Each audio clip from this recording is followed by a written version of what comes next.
Podcast.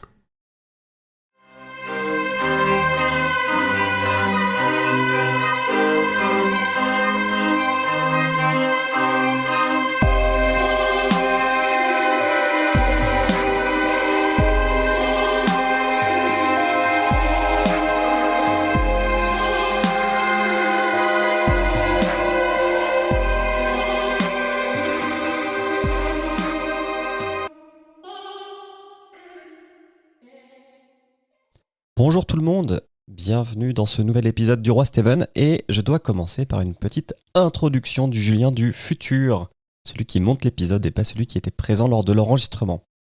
Alors, c'est une petite annonce qui n'a rien de grave, mais sachez que pour la première fois en 5 ans, on a eu des problèmes d'enregistrement puisque ma piste a été perdue.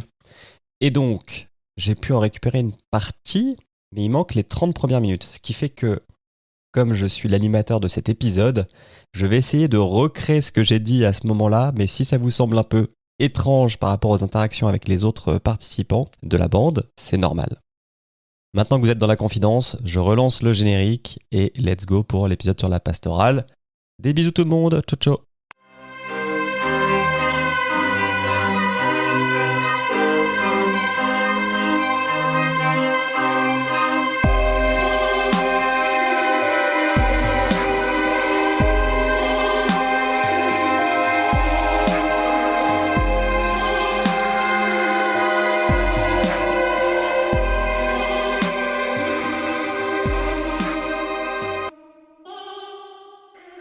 Les années précédentes, Harold Parkett avait toujours tiré fierté de sa pelouse.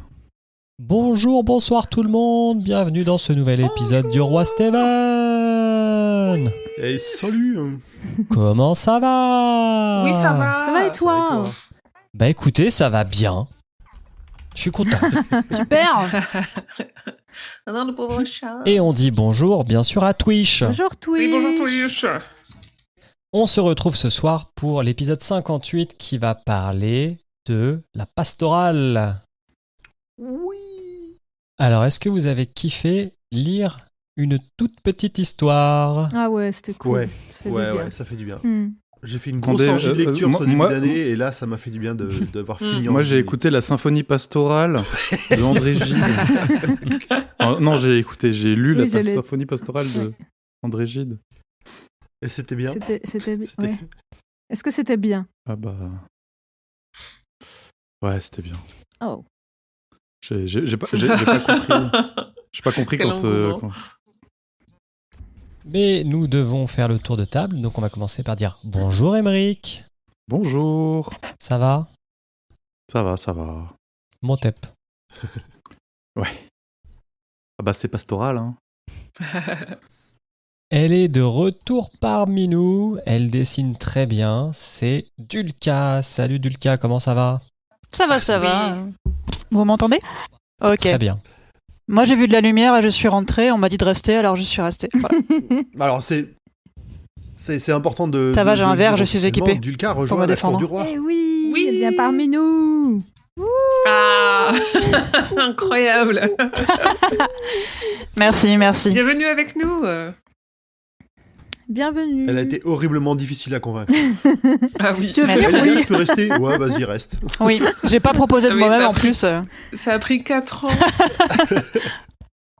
Ça a pris 4 ans à la faire participer au Roi Steven et en 2 épisodes, elle y reste. C'est vrai. Trop facile. Mais les 2 épisodes qui ont commencé, c'était Brady. Voilà, vous m'avez retiré. C'est ça. Tu aurais fait Pennywise, c'était pareil, je serais restée instant. La part. Et on continue le tour de table avec Grand Poil. Ça. Salut. Bah oui, ça va. Même pas besoin de lui demander si ça va, il dit ça va direct. Et maintenant, Émilie. Et bonjour. Ça va, va c'est le rhume. Oui, ça va, merci. Très beau fond d'écran. Oui, je suis dans l'herbe, j'ai rétréci, comme dans le film de notre enfance. Ah, ou le jeu qui vient de sortir, là, je sais plus le nom. Pikmin. Non, pas pas Pikmin, il y a un Ouh, jeu, Pikmin. mais je sais plus le nom, Pardon. où t'as des enfants, justement, qui rétrécissent et qui sont dans l'herbe. Mais bon, je sais plus le jeu. Bref. Ah, ça me dit un truc. Ah, ça me parle. Ouais. Je sais plus Ouais. comment ça C'est s'appelle. récent. Mais oui. Mhm. Et du coup, Urde, comment Ok. ça va? Eh bien, merci, ça va bien. J'en profite pour saluer Alexandra et Maniac Virgo sur le Twitch. Lors de la boss du Twitch Game. Oui, alors j'essaye parce que Chat. je vous avoue qu'entre les deux, mon cerveau, il déconne un peu. Mais merci à vous. Et moi, je vais bien. Et toi, Julien, comment vas-tu par ce dernier jour du mois de mars? Attention Actor Studio, ça va très bien, je viens juste de finir un 80 km. Yes. Ah ouais. Le mec. La base. Ouh. Le mec, Va d'accord. trekker vélo, etc. Oui, je fais des longues sorties dans la nature. Et des week-ends ski and booze. Ah, Est-ce qu'il y a une bouse une bouse. Et ouais, voilà. Dulka est Une perplexe. fondue. Je propose la bouse après le ski, parce qu'après c'est dur. Une fondue, s'il te plaît, à la base. Allez, c'est pas le tout, mais on va passer par la présentation du livre par Émeric. Tout à fait.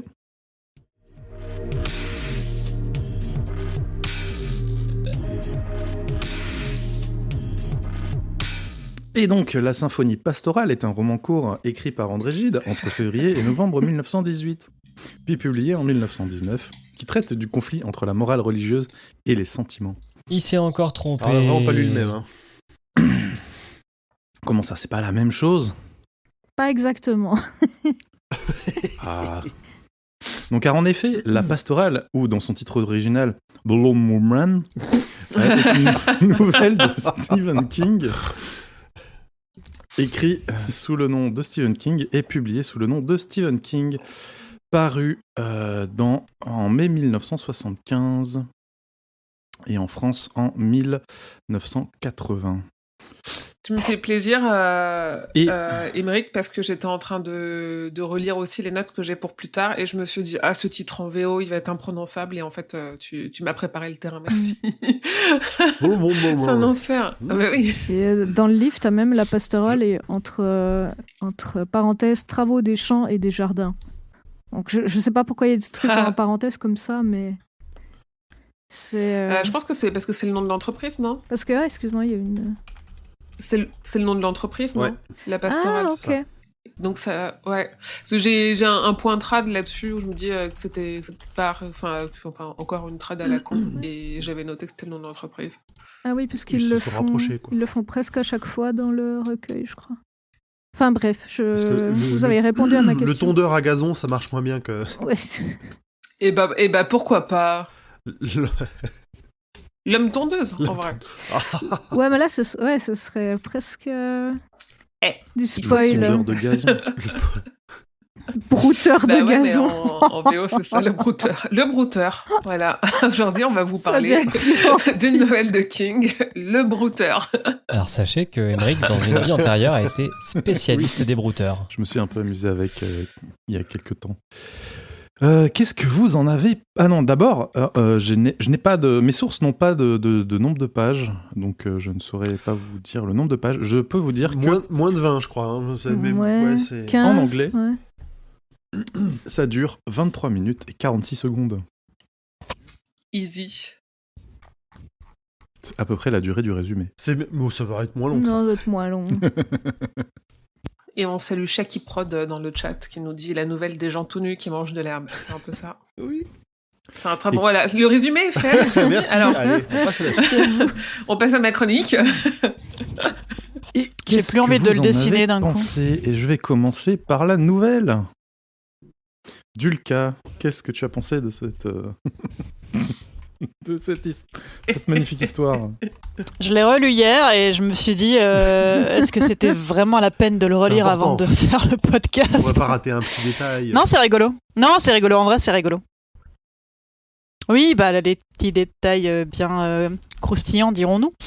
Non, moi, j'aime bien. J'aime beaucoup. C'est absurde, c'est brutal, c'est violent et c'est sanglant, donc c'est bien.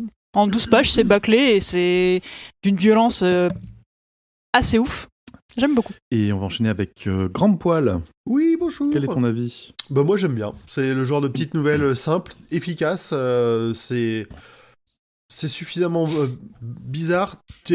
Comment dire, tu sens qu'il pourrait y avoir une pointe d'univers développée derrière quand il commence à parler de Circé, de Pan et tout ça. Tu dis, on pourrait avoir plus, mais en fait, non, il n'y a pas besoin. Et puis, paf, tu passes à la fin et paf le proprio.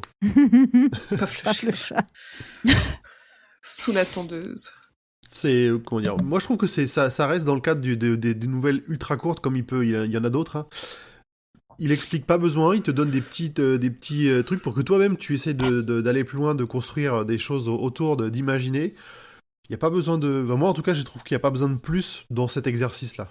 Moi, je suis d'accord, c'est de la mythologie. Si t'es un peu curieux, tu vas voir. Si t'es un peu féru de mythologie, tu sais déjà.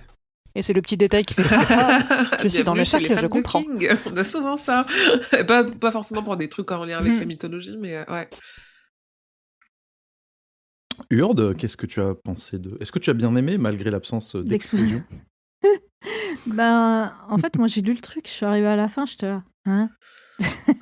Et j'avais pas forcément les refs mythologiques qui sont pas si importantes que ça, mais je m'attendais pas à ça, en fait. Et j'ai fait justement quelques recherches, du coup, pour ma théorie, et j'étais là, ouais, ok, ça a un peu plus de sens. Et après, j'ai regardé les films, et là, j'étais...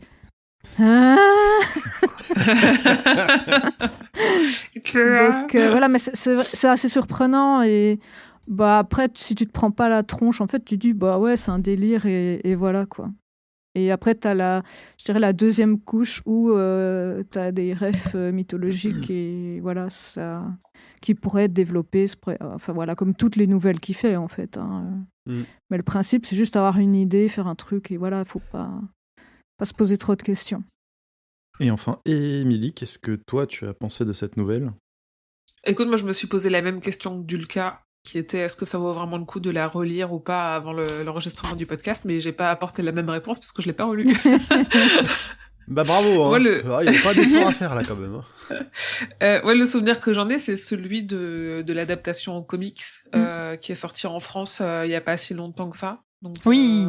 Dont je me souviens bien et qui est assez fidèle et dont on reparlera sans doute un peu plus tard. Et oui, c'est un peu un mélange de tout ce que vous avez dit, une nouvelle efficace de King qui est toujours un peu gratuite et sans expliquer grand-chose, mais que moi j'aime particulièrement parce que ça reste vraiment efficace, quoi.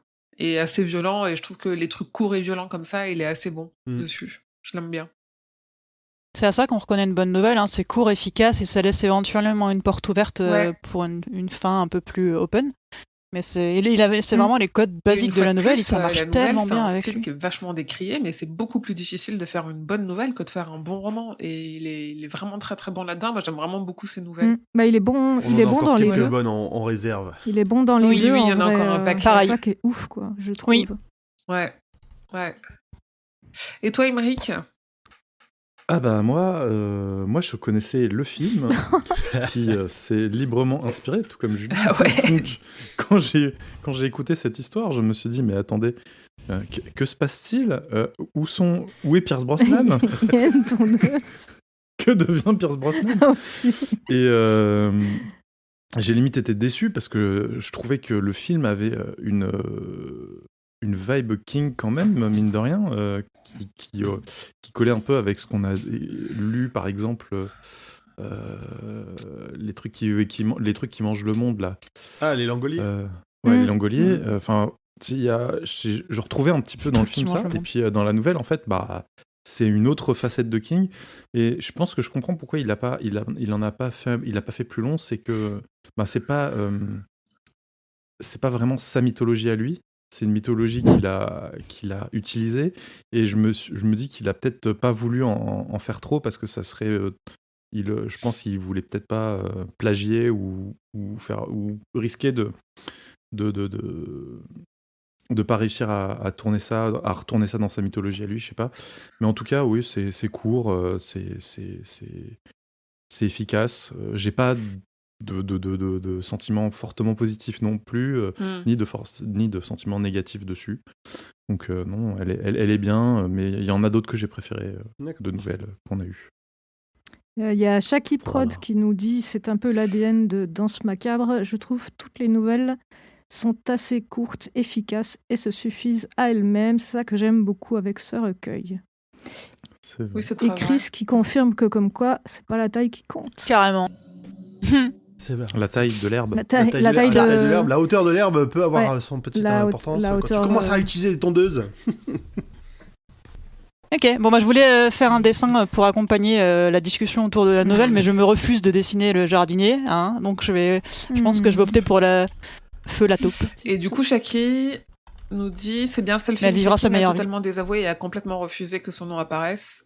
Oui, c'est pas le seul procès qu'il y a eu dans l'univers des adaptations de King. On en avait parlé avec Running Man et l'histoire de le prix du danger, machin.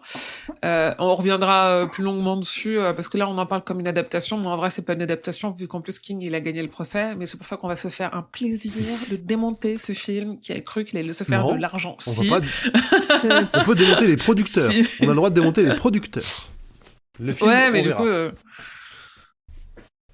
C'est compliqué. Ouais, mais du coup, l'œuvre n'a absolument rien à voir avec King. Donc, c'est comme si on allait parler de Titanic, tu vois. Donc, à un moment donné, moi, je suis malade. Je vais aller me coucher. On va spoiler Titanic. On le démontrera, je m'en fiche. Mais du coup, oui, en vrai, pour répondre, on en reparlera 6 fois, c'est le seul où King a dit, en fait, non, vous allez retirer mon nom de là-dessus, où je vous fais un procès. Et il a fait un procès, il l'a gagné. Très bien, très bien. Et maintenant, on va passer au résumé de l'histoire qui va être proposé par Grand Poil.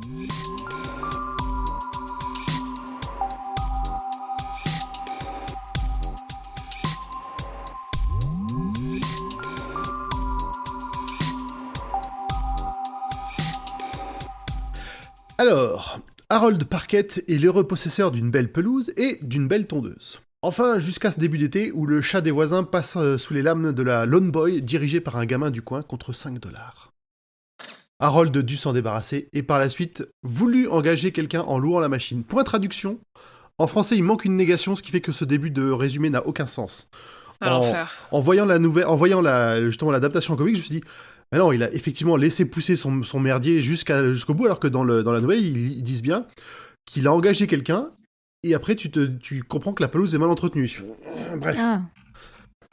Bref, c'est nul.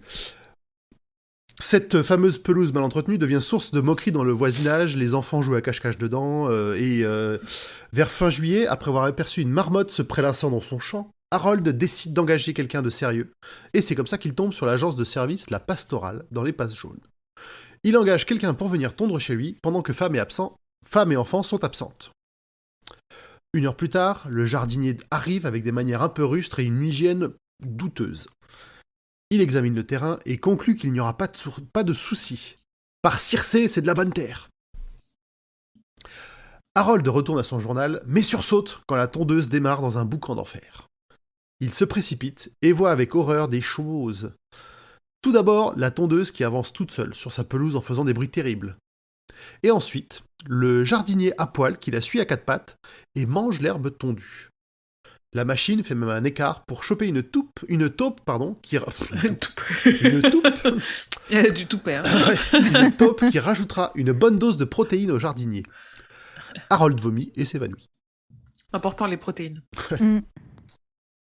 Il est réveillé par le même jardinier, qui illustre d'une façon un peu différente l'expression avoir un bout de salade entre les dents. Il est tout nu et tout vert d'herbe et tient une conversation presque normale au sujet de ce qui vient de se passer. Et une nouvelle méthode de son patron pour financer ses activités. Et il a les poils verts aussi. Oui, il a les poils... Alors, encore une fois, je me demande si c'est une mauvaise traduction du fait qu'il soit recouvert d'herbe de partout, s'il a vraiment les poils verts. Alors moi, j'ai compris qu'il avait les poils verts en bas. Moi aussi. Alors... Bonne question. C'est un... Un faux blond. Alors, on va dire que la tapisserie ne matche pas avec le gazon. On a un magnifique dessin de tout. Vraiment, si les personnes qui nous écoutent en podcast, vous loupez quelque chose, parce que maintenant, Jules Camara dessine, vu qu'on enregistre sur Twitch, elle dessine en live, elle est en train de faire une taupe incroyable. Ah, mais je voyais pas. Vraiment très très belle. Elle est trop bien. Ouais.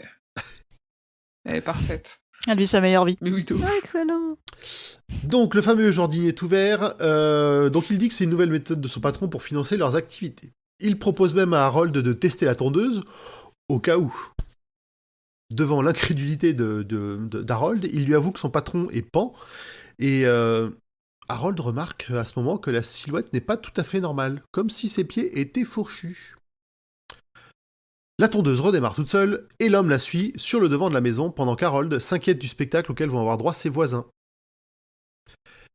Il se précipite sur son téléphone pour appeler la police, qui a du mal à le croire, Et pendant l'appel, les bruits de tondeuse se rapprochent. Et elle fait voler en éclats la porte d'entrée, pendant que le faune, oui on a appris que c'était un faune entre-temps, la suit. Un peu triste de ce qui va arriver. Si Harold s'était contenté d'un petit dieu bénisse l'herbe, comme il l'a dit lors de leur première rencontre, il n'aurait pas eu besoin de servir de sacrifice. Il essaye de s'enfuir, mais la tondeuse le rattrape sur sa pelouse. Flash forward, la police est sur les lieux. Elle est finalement intervenue chez Harold. Celui-ci est mort dans son espèce de bassin à oiseaux. Ses voisins pensent que c'est lui qui mangeait de l'herbe dans l'après-midi, bref, qu'il soit devenu complètement dingue. Et les flics repartent en laissant derrière eux le cadavre a priori horriblement mutilé et l'odeur agréable de l'herbe fraîchement coupée. The end. Ça, c'est vraiment rapide. Je ne savais pas que c'était vraiment aussi rapide. Ah ouais, c'est... D'où le... Je te dis, quand j'ai fini, j'étais à quoi. J'aime bien. Je me dis King, il a vraiment un truc avec l'herbe parce que dans un des sketchs de Creepshow, il joue Jordi Verrill, qui est un homme qui, après avoir découvert une météorite, commence à être couvert au fur et à mesure d'herbe, un peu comme le bonhomme d'assurance là. Ça fait très herbe. Enfin, tu vois, on reste dans la même thématique. Il a fait dans les hautes herbes aussi avec son fils. Enfin, c'est. Et les enfants du maïs. Oui. Ouais, c'est de l'herbe, c'est de l'herbe un peu haute. Ouais. C'est marrant.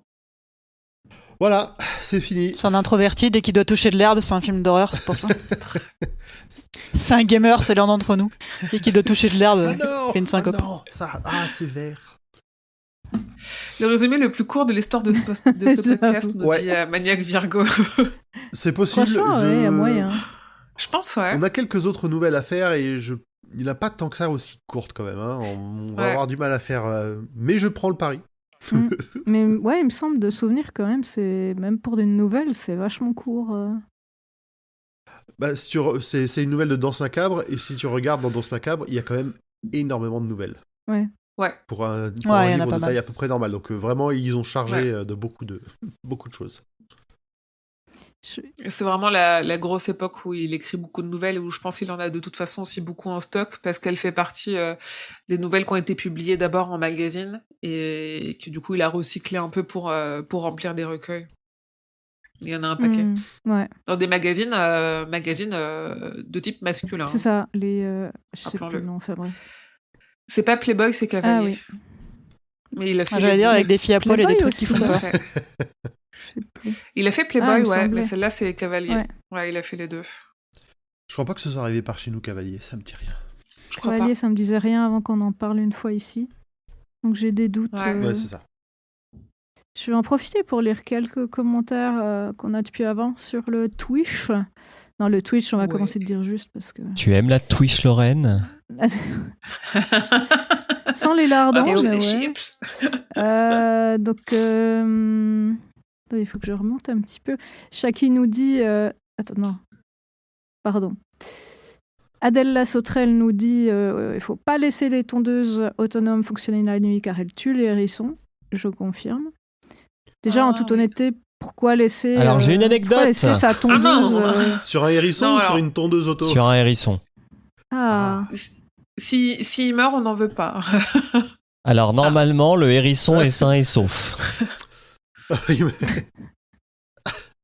Oui, non, mais en fait, s'il est amputé des deux pattes arrière, c'est...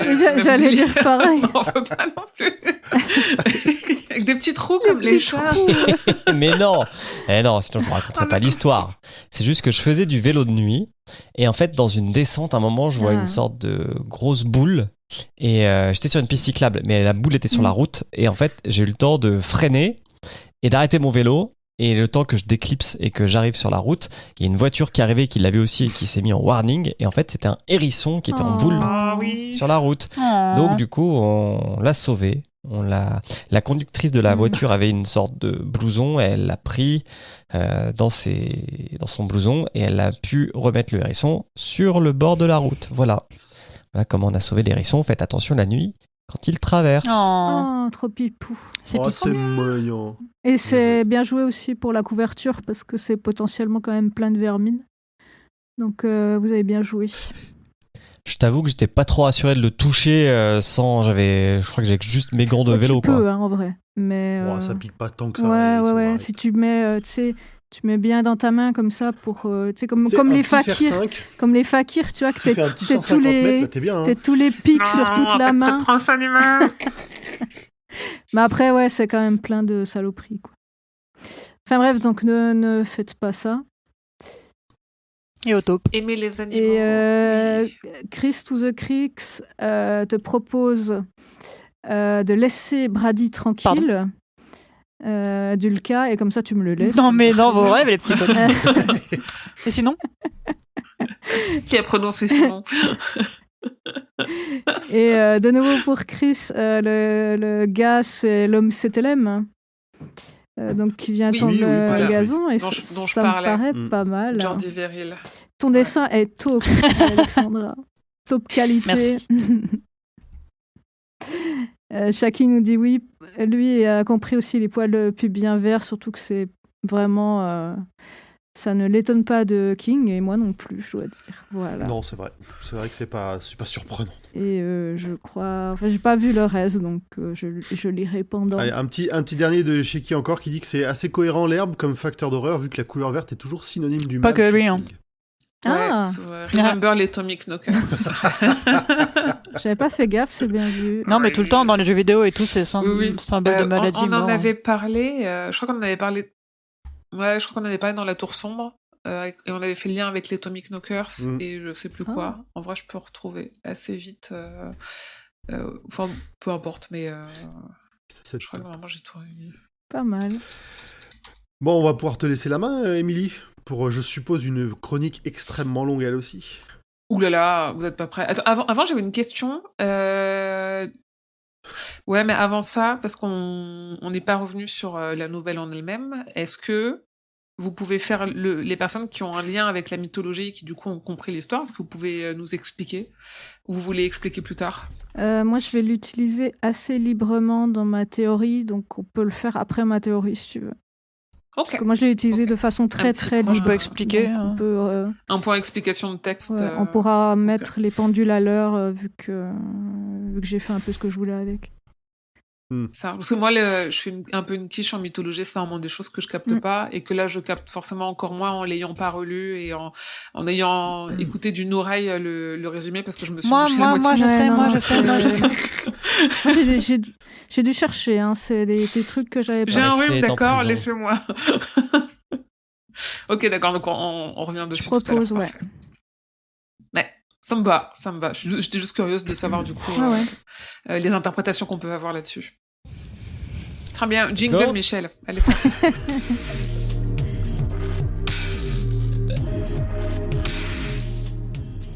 Alors, le titre original, je vais pas vous faire l'affront d'essayer de le lire. Si. Je vous laisse vous référer. Si. Alors attends, The Lawnmower Man. Pas mal. C'est pas mal. Très bien. Je me suis concentrée. C'est pas mal. Ça passe. Ça passe. Paru en VO en 75 dans le magazine Cavalier, on le disait, et donc intégré dans le recueil Night Shift en 1978. Et donc pour la parution en France, c'était directement 1,80 dans la traduction de Night Shift qui donne le recueil Danse Macabre. Attention, parce que Danse Macabre, chez King, en VO, c'est Anatomie de l'horreur, mais en VF, c'est... Enfin bref, on se comprend. Le recueil Danse Macabre, 1980, ça a aussi été intégré dans la revue N comme nouvelle numéro 11 en 87, donc toujours en France, et encore en France, en 94, c'est aussi dans l'anthologie 8 nouvelles à lire. Et en gros, je n'ai que ça, parce que comme beaucoup de nouvelles, en fait, il n'y a pas besoin... C'est ça, il n'y a pas de gros contexte derrière. C'est ça, à part si c'est adapté dans un film qui a un carton et qu'il a une histoire de ouf à raconter, voilà. Il y a juste un truc dont on a parlé un peu, mais je sais plus si c'est en off ou pas, le titre de La Pastorale, parce que pastorale, moi, quand je cherche dans le dictionnaire, c'est soit une œuvre littéraire, musicale ou picturale dont les personnages sont des bergers et des bergères, ou 2, la partie de la théologie qui concerne le ministère sacerdotal. Donc, d'où, là, on sait que la pastorale, c'est traduit comme ça, au lieu d'être l'homme tondeuse ou tondeuse man ou je ne sais quoi, parce que c'est le nom de la... C'est un super héros.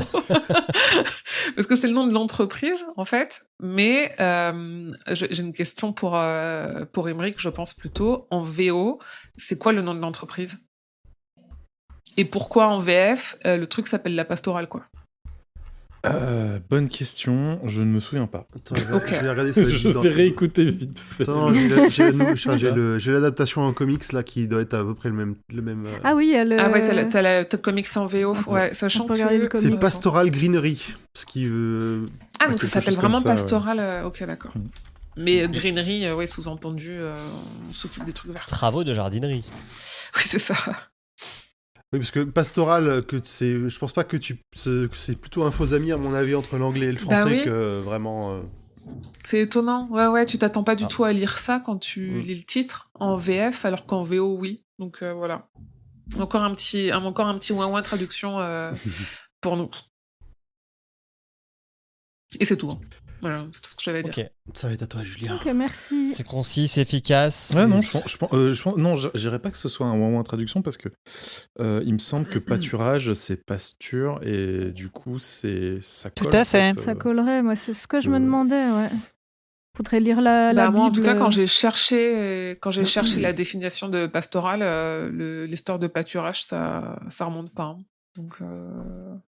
Donc pas en VF, en tout cas peut-être qu'en VO du coup en anglais ils ont des racines où ils sont inspirés différemment. Mais si en français justement c'est de la théologie, mais c'est pas facile à trouver, il faut un peu assister, hein. Parce que tu tombes aussi sur des espèces de sectes cheloues.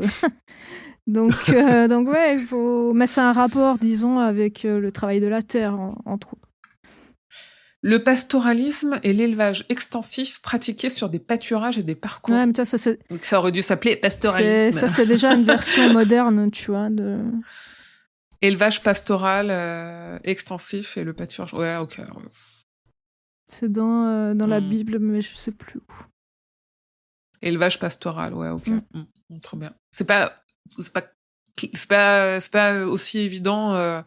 En tout cas, en termes de titre, que pour la VO, quoi. Ouais, c'est ça. Voilà. À vous les studios, je vais me moucher. À vous les studios ? Ok.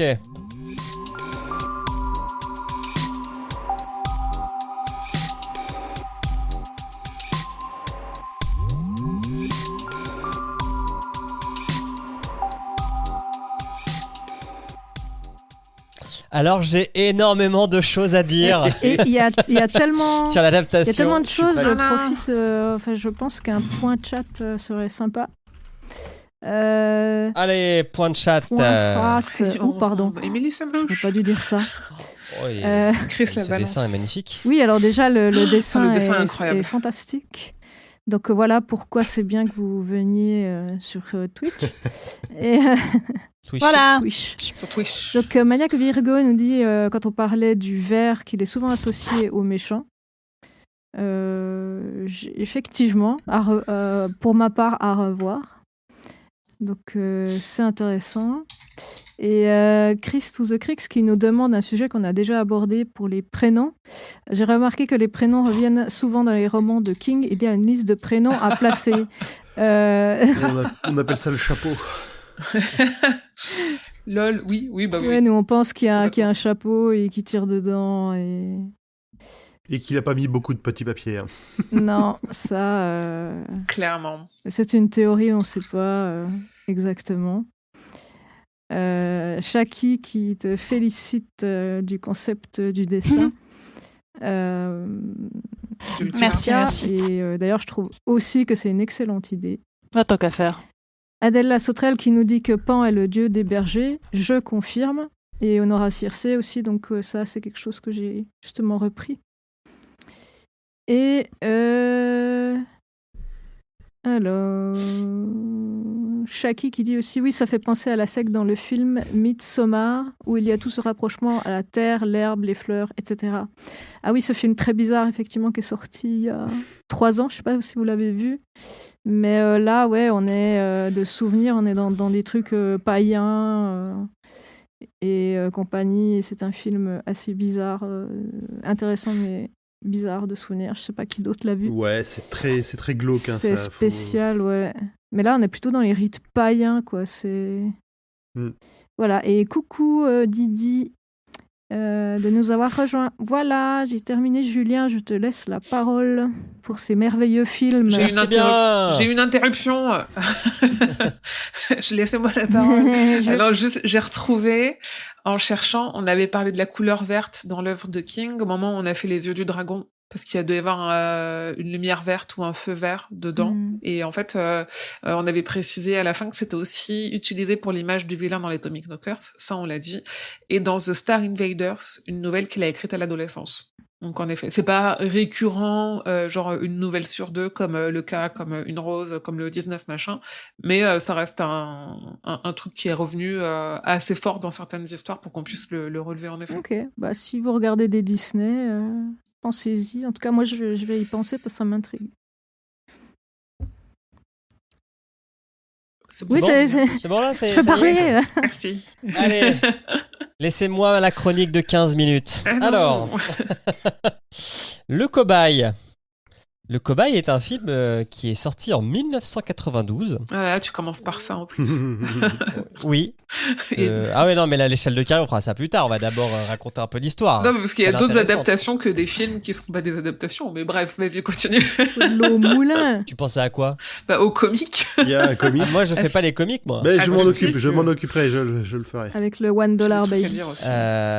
Donc, Le Cobaye de Brett Leonard avec Jeff Fahey. Bon, lui, on s'en fout un peu. Oh, il y a eu quelques seconds rôles, il a une tête qui peut être connue. Hein. Ah, Jeff. Mais surtout avec James Bond, avant que ce soit James Bond, puisqu'il y a eu Pierce Brosnan dans le rôle du docteur Angelo. Pourquoi? Je ne sais pas. Et en fait, au moins faire l'effort de prendre les noms des personnages. Mais non, parce que ça n'est pas une adaptation.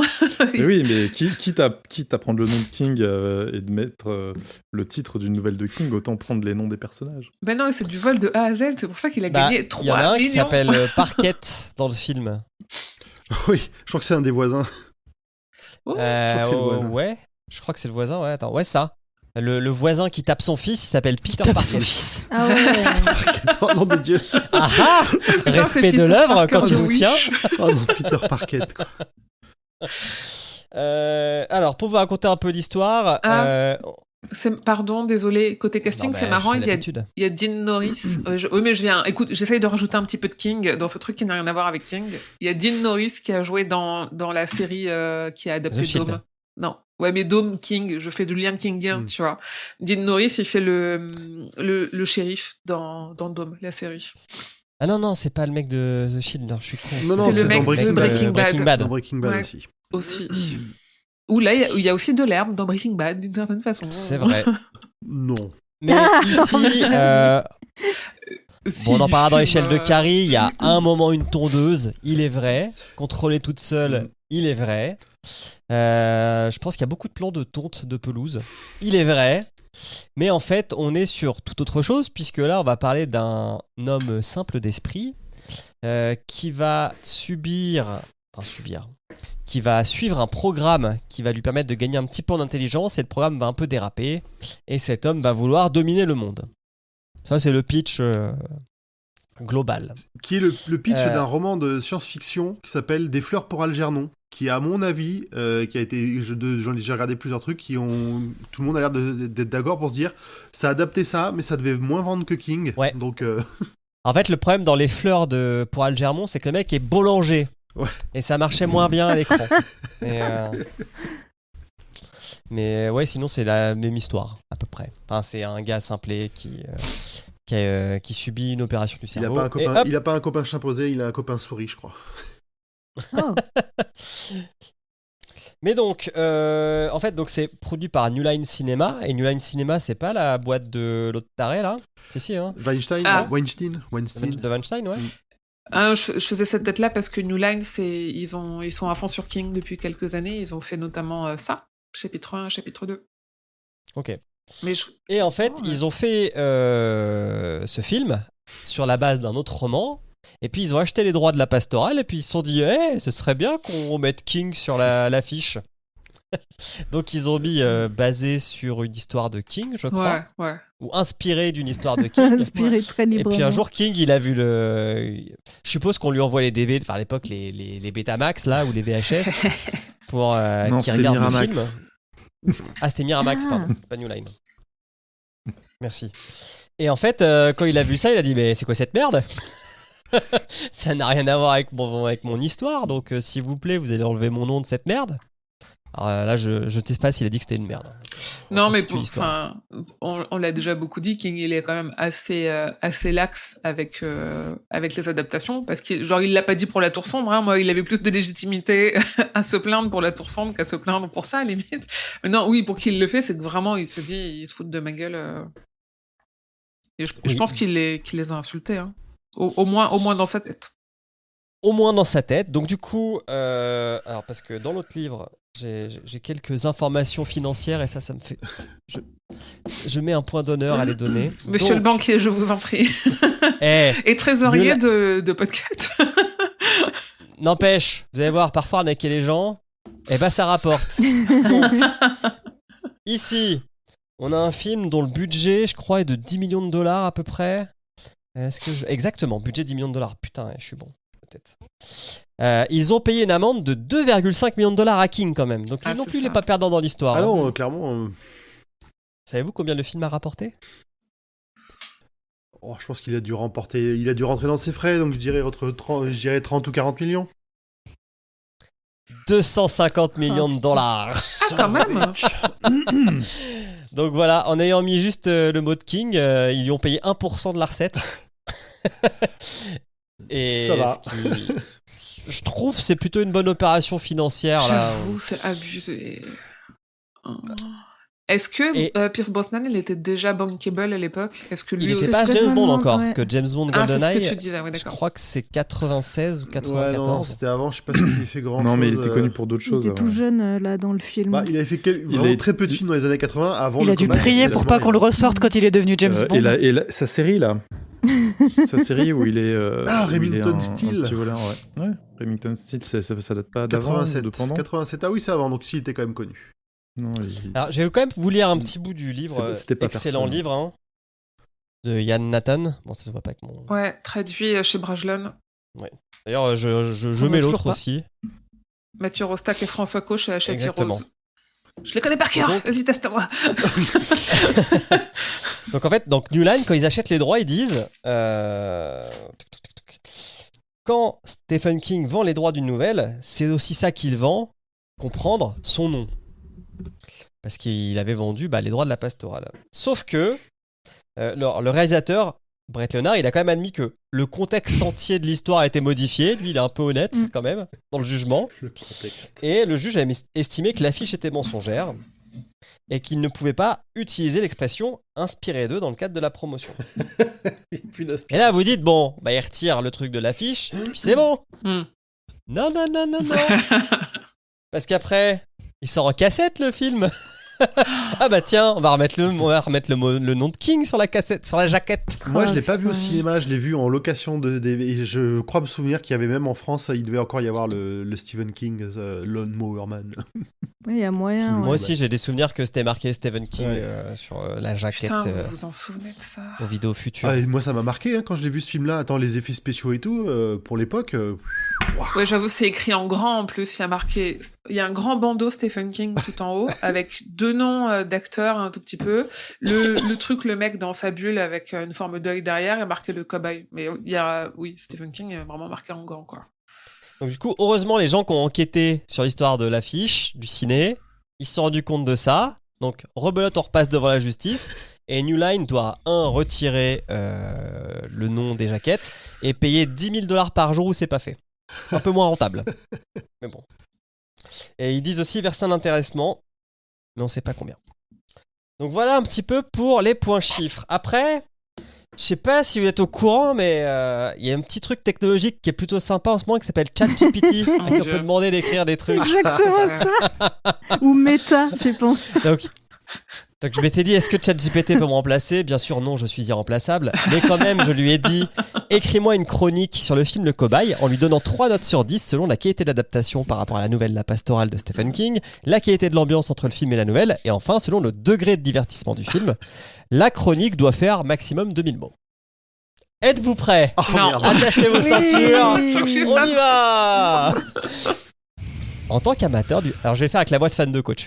En tant qu'amateur de travail de Stephen King, j'étais ravi d'apprendre l'adaptation cinématographique de sa nouvelle La Pastorale. Malheureusement, après avoir visionné Le Cobaye, force est de constater que le résultat n'est pas à la hauteur de mes attentes. Dans cette chronique, je vais détailler les raisons de mon insatisfaction en m'appuyant sur 3 critères, la qualité de l'adaptation, l'ambiance et le degré de divertissement. Chacun de ces critères recevra une note sur 10. Qualité d'adaptation, 3 sur 10. Oh, c'est beaucoup. La nouvelle La Pastorale de Stephen King est un récit prenant et captivant qui explore les relations humaines, la peur de l'inconnu et les conséquences de la manipulation génétique. Ah, ok, Ouais. là, il a fumé, là.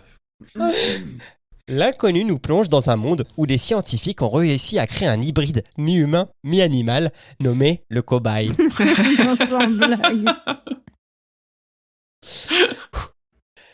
Le protagoniste, un écrivain en panne d'inspiration, se retrouve confronté à cette créature qui remet en question sa vision du monde et de l'éthique scientifique.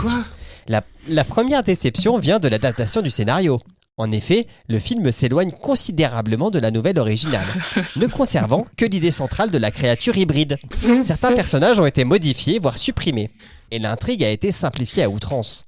Le réalisateur semble avoir voulu privilégier l'action et les effets spéciaux au détriment de la profondeur et de la subtilité du récit de King. L'ensemble est donc décevant pour les fans de l'auteur qui se retrouvent avec un film qui ne rend pas hommage à l'œuvre originale. Je ne sais même pas de quel roman pourrait tirer cette partie de la Je sais pas, chronique. c'est vraiment très étrange. Ambiance entre le film et la nouvelle, 4 sur 10. Ça augmente. L'un des points forts de la nouvelle La Pastorale est sans conteste son ambiance. Stephen King parvient à créer une atmosphère oppressante et mystérieuse qui nous tient en haleine tout au long du récit. On ressent la peur et l'angoisse du protagoniste face à cette créature inconnue, ainsi que la tension qui règne dans la petite communauté où se déroule l'histoire. Dans Le Cobaye, on retrouve cette ambiance, mais elle est malheureusement diluée par les choix du réalisateur. Il y a quelque chose contre le réal. Les décors et les éclairages sont plutôt réussis, mais la mise en scène et le rythme du film viennent gâcher l'atmosphère si particulière de la nouvelle. Les scènes d'action et les effets spéciaux prennent le pas sur la tension et l'angoisse, ce qui rend l'ensemble moins efficace et moins prenant. Degré de divertissement, alors j'aurais pas tout parce qu'il s'est arrêté au milieu, mais 5 sur 10. Si l'on met de côté les attentes des fans de Stephen King, les relous, non ça c'est moi qui rajoute, et les déceptions et les adaptations, Les Cobayes restent un film de science-fiction qui peut divertir. Les effets spéciaux sont plutôt réussis et certaines scènes d'action sont spectaculaires. Voilà, donc ChatGPT, ne croyez pas forcément tout ce que sort ChatGPT puisque c'est totalement faux et incorrect. Voilà. C'était marrant de faire l'exercice sur un sujet qu'on maîtrise et donc de voir un peu ce que ça peut sortir. Conclusion de la merde. Alors, l'échelle de Carrie, qu'est-ce que c'est ? C'est une échelle mondialement reconnue qui permet de classer toutes les adaptations de Stephen King. Il y a, avant Le Cobaye, 23 œuvres dans cette échelle, donc ce sera la 24e. Je vous donne le top 5 et le flop 5. Dans le flop 5, nous avons le clip de Ghost qui est un hommage à Carrie. Nous avons La Tour Sombre, bien sûr. Nous avons Carrie de 2002. Nous avons l'épisode 15 de la saison 6 de Castle. Et nous avons Le Radeau. Et en haut, en 5e position, nous avons La Créature du Cimetière. En 4e, l'épisode 2 de la saison 5 de Glee. En 3, Carrie, la vengeance de De Palma. En 2, Christine. Non, pas Carrie, la vengeance, c'est celui de 2013, pardon. En 2, Christine. Et en 1, Carrie, au bal du diable. Voilà. Maintenant. Alors, respect de l'œuvre, j'ai mis 1 sur 10. C'est généreux. C'est pas mal. Dans le livre de Mathieu Rostac et de François Co, ils ont mis 5%. Parce qu'ils mettent aussi un pourcentage. Ouais. Donc eux ils ont mis point commun, ça je vous l'ai dit, le personnage joué par Austin O'Brien porte le même nom que le personnage principal de la nouvelle là. Il y a une tondeuse à gazon. Oui. Et Job s'exprime à peu près comme l'employé de la pastorale. Et même ça, je trouve, c'est très gentiment accordé. Ouais, enfin. Du coup, 1 sur 10, c'est vraiment généreux par rapport à 5%. Ouais. Ouais. J'ai mis il y a une tondeuse qui se conduit toute seule. Il y a aussi la scène de la tuerie dans la maison avec la tondeuse qui fait Elle est pas mal du tout, surtout quand elle vole à travers le perron. J'en avais fait un. J'ai fait un Insta de ce truc tellement je le trouvais fantastique. On est d'accord que dans dans Maximum Overdrive, il y a une scène un peu pareille. C'est ce que j'allais dire. C'est le même Qui style. tue quelqu'un, ouais. Donc, ok pour le point King. Voilà. Il y a une tondeuse, quoi. Et puis c'est tout, il n'y a pas d'employé au service de Pan, non. À la place, on va partir donc vers un mec simplet qui se fait exploiter par tout le monde, même par un mec qui est censé le sauver, mais en fait qui teste juste son nouveau programme sur lui. Donc pour le programme, ça consiste à développer ton intelligence en mettant des costumes à la Tron. Il y a vraiment une ambiance un peu Tron là, avec les costumes, avec les... même pas des LED, mais les trucs, les espèces lumières de qui s'éclairent. néon, en plus dans une espèce de boule 360 pour faire genre et la réalité virtuelle, c'est trop bien. Non. Non. Ceci, c'est juste un instrument de torture pour te faire vomir. C'est ça. Mais qui se met dans une boule c'est un gyroscope géant et c'est toi le centre. Alors après, si on est vraiment capillotracté, est-ce que vous avez vu la série American Gods sur Amazon Prime? Il y a longtemps. La première saison. Ouais, première saison. Ok. Bon, la première saison, je pense que ça finit, mais dans American Gods, sans tout divulgacher, mais ça parle des dieux anciens, donc on pourrait mettre Pan, avec les dieux nouveaux de la technologie.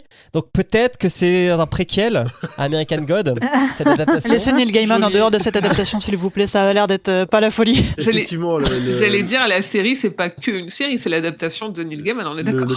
Ouais, non, laissez Neil Gaiman en dehors de ça, s'il vous plaît, je l'aime très fort. Attends, il va voir, ça date de quand? American Gods? Ouais, pas la série, mais le... le bouquin, c'est pas jeune. Bah ouais, c'est pour ça, parce que c'est pas à peu près la même époque. Dans les années 90, je pense aussi. Ah ouais, pendant que vous cherchez, respect de l'ambiance, 1 sur 10. Alors là, j'ai écrit 1 parce qu'il y a des meurtres. 2001. C'est un peu l'idée, en vrai. C'est un peu l'idée, mais après, j'ai écrit, il est compliqué d'écrire cette catégorie de l'analyse, tant... On a d'un côté juste un gag qui est une nouvelle assez courte avec une scène, voire 2, puis un film qui lui essaye de monter dans le train de la hype de la réalité virtuelle et des effets 3D. Enfin, ça ne raconte juste rien qui a à voir avec la pastorale. C'est ça, il y a juste des clins d'œil qui, comme tu disais avant, c'est vraiment des clins d'œil presque pour faire chier. Il y a quand même des moments où, quand il se fait manipuler, qu'il y a des flashs qui lui sont projetés dans les yeux, t'as quand même l'impression d'avoir des espèces de formules cabalistiques qui arrivent, t'as l'impression que c'est pas que de la science. Ah, j'avais pas vu ça. Ouais. Alors par contre, le programme, en vrai, à part te rendre épileptique, je ne sais pas à quoi il sert. Parce que tu te manges des flashs de lumière assez intenses. Oui, je me suis posé... T'inquiète pas, ça fera pas mal. Écoutez, monsieur, il y a des gens qui aiment bien, n'en dégoûtez pas les autres. J'ai pensé la même chose. No flash kink shaming. Dernier point, divertissement. Et là, j'ai mis 9 sur 10. J'avoue. Bien sûr. Ouais, forcément. Je suis d'accord. Malgré le fait qu'il est mal vieilli, car ce film a 30 ans. Et oui, ça ne nous rajeunit pas. J'ai passé un bon moment en le revoyant. Déjà, je ne savais pas que Pierce Brosnan avait des jambes de poulet comme ça. J'étais choqué de le voir tout le temps en short. Ah oui, tout le temps en short, c'est génial, en Bermuda. C'est vrai qu'on voit jamais James Bond en short en fait. Genre, il n'y a pas un plan où il sort de l'eau. Ah, mais lui, à la salle, il va jamais faire les jambes, hein, ça je vous le dis. Vraiment, jambes de poulet quoi. Et pas le physique. C'est pas un défaut. Des jambes de poulet. Il a pas de muscles dans les jambes. C'est une constatation. La comparaison avec le poulet pour un il est végétarien. C'est pas très flatteur. On en apprend tous les jours. Il est végétarien. Par contre, je savais pas qu'il était végétarien. Pardon, c'est vraiment le cas. Non, mais Julien, oui. Non, pour un végétarien. Parle de moi. La personne qui en plus. Rien à sauver. Alors par contre, ce qui est cool, c'est qu'il boit du Bushmill. Donc le Bushmill, c'est le whisky irlandais de la plus vieille distillerie irlandaise. Donc c'est plutôt un bon point. Pour être plus sérieux, il y a plein de scènes cool. La scène de la tondeuse, elle est cool. La scène avec le singe, elle est cool. Elle est géniale. Franchement, mais même pour l'époque, le fait d'avoir un point de vue comme ça FPS dans un environnement un peu chelou, ça reste, ça a vieilli, mais pour l'époque, c'était génial. Moi, je me souviens, enfin, c'est des images qui sont imprimées dans mon cerveau d'adolescent, ces trucs-là. C'est vraiment ce film-là. Oui, mais c'est pas une adaptation de Stephen King. Non, on est d'accord. Ah oui, On a mis de côté, tomber. on a mis de côté le côté adaptation en disant on sait que c'est de la merde, il y a rien à voir. Par contre, le film, lui, est sauvable. Le film est sauvable en tant que tel, une fois que t'as retiré le nom de King. Ouais, et de puis l'affiche. le nombre d'années, quoi. Parce qu'effectivement, ça a mal vieilli, à raison. À ce compte-là, Titanic, c'est On une va adaptation. se calmer directe, avec tu vois. Titanic, ça fait 2 fois. Calmez-vous. C'est mon film préféré, on se calme. Calmez-vous. Si, mais Dulka et moi, on peut vous Ah parler. bah de si vous Titanic. avez 3 heures devant vous, moi j'y vais, il n'y a pas de souci. Je l'ai vu pour la première fois il y a 1 mois, donc... Au cinéma, j'espère. Oui, en 3D. Oh. Il était trop bien. Mais bon, on va pas... Pardon. Bon, Pardon. bah, je vais quand même essayer de finir ma chronique. Oui, vas-y, je vais éternuer. Donc ça restait assez novateur pour l'époque, hein, quand même. Ces effets spéciaux, ça a très mal vieilli, bien sûr, comme toute la 3D des années 90 / D'ailleurs, 90. regardez mon Mais, fond d'écran. Mais ça, tu vois, franchement, je trouve ça cool. Cette idée qu'il y ait une tondeuse qui passe dans le cerveau d'un mec Voilà. pour le l'éradiquer. rendre bonnet. Ça vient de la... Alors il y a aussi des très belles cascades de sexe. Car vu la qualité de l'interprétation, je ne peux pas appeler ça des scènes de sexe, mais des cascades. Ça a l'air Tu sportif. parles de... C'est un papillon. C'est du sport, hein. Ouais, alors le truc du papillon, c'est après déjà, mais il y a déjà le donne-moi Ah, ta ça. langue. Oh, ouais, qui est- Ah. Et après, oui, effectivement, donc les deux vont dans la réalité virtuelle pour faire l'amour dans un Black dans le Mirror. métaverse. Voilà. Et se transforme en libellule. Et après, l'autre, il se transforme en monstre bite. Montre bite.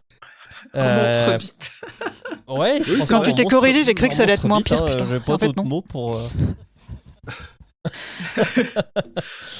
Et voilà. Je trouvais que le film était assez bien rythmé. Il n'y a pas de temps mort pour le coup. Alors qu'il fait plus de 2 heures. Ah Ouais, ouais. j'étais sûr. Alors, je pense que t'as vu la même version que moi. Je pense que c'est une director's cut parce qu'il y a certaines scènes dont j'avais pas souvenir. Ouais, Ok, c'est- Je suis pas sûr que C'est le film possible, d'origine. parce que je pense qu'on l'a regardé au même endroit. On a le même Oui. vidéoclub. Ouais, c'est ça. Ouais, la VF, Ça y est, le moi j'ai regardé director's la VF, vous aussi, je sais pas, mais...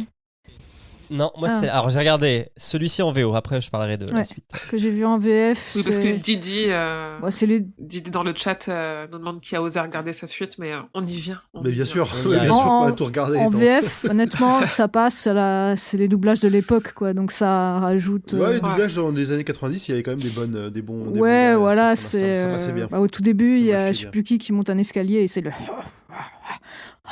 tu vois.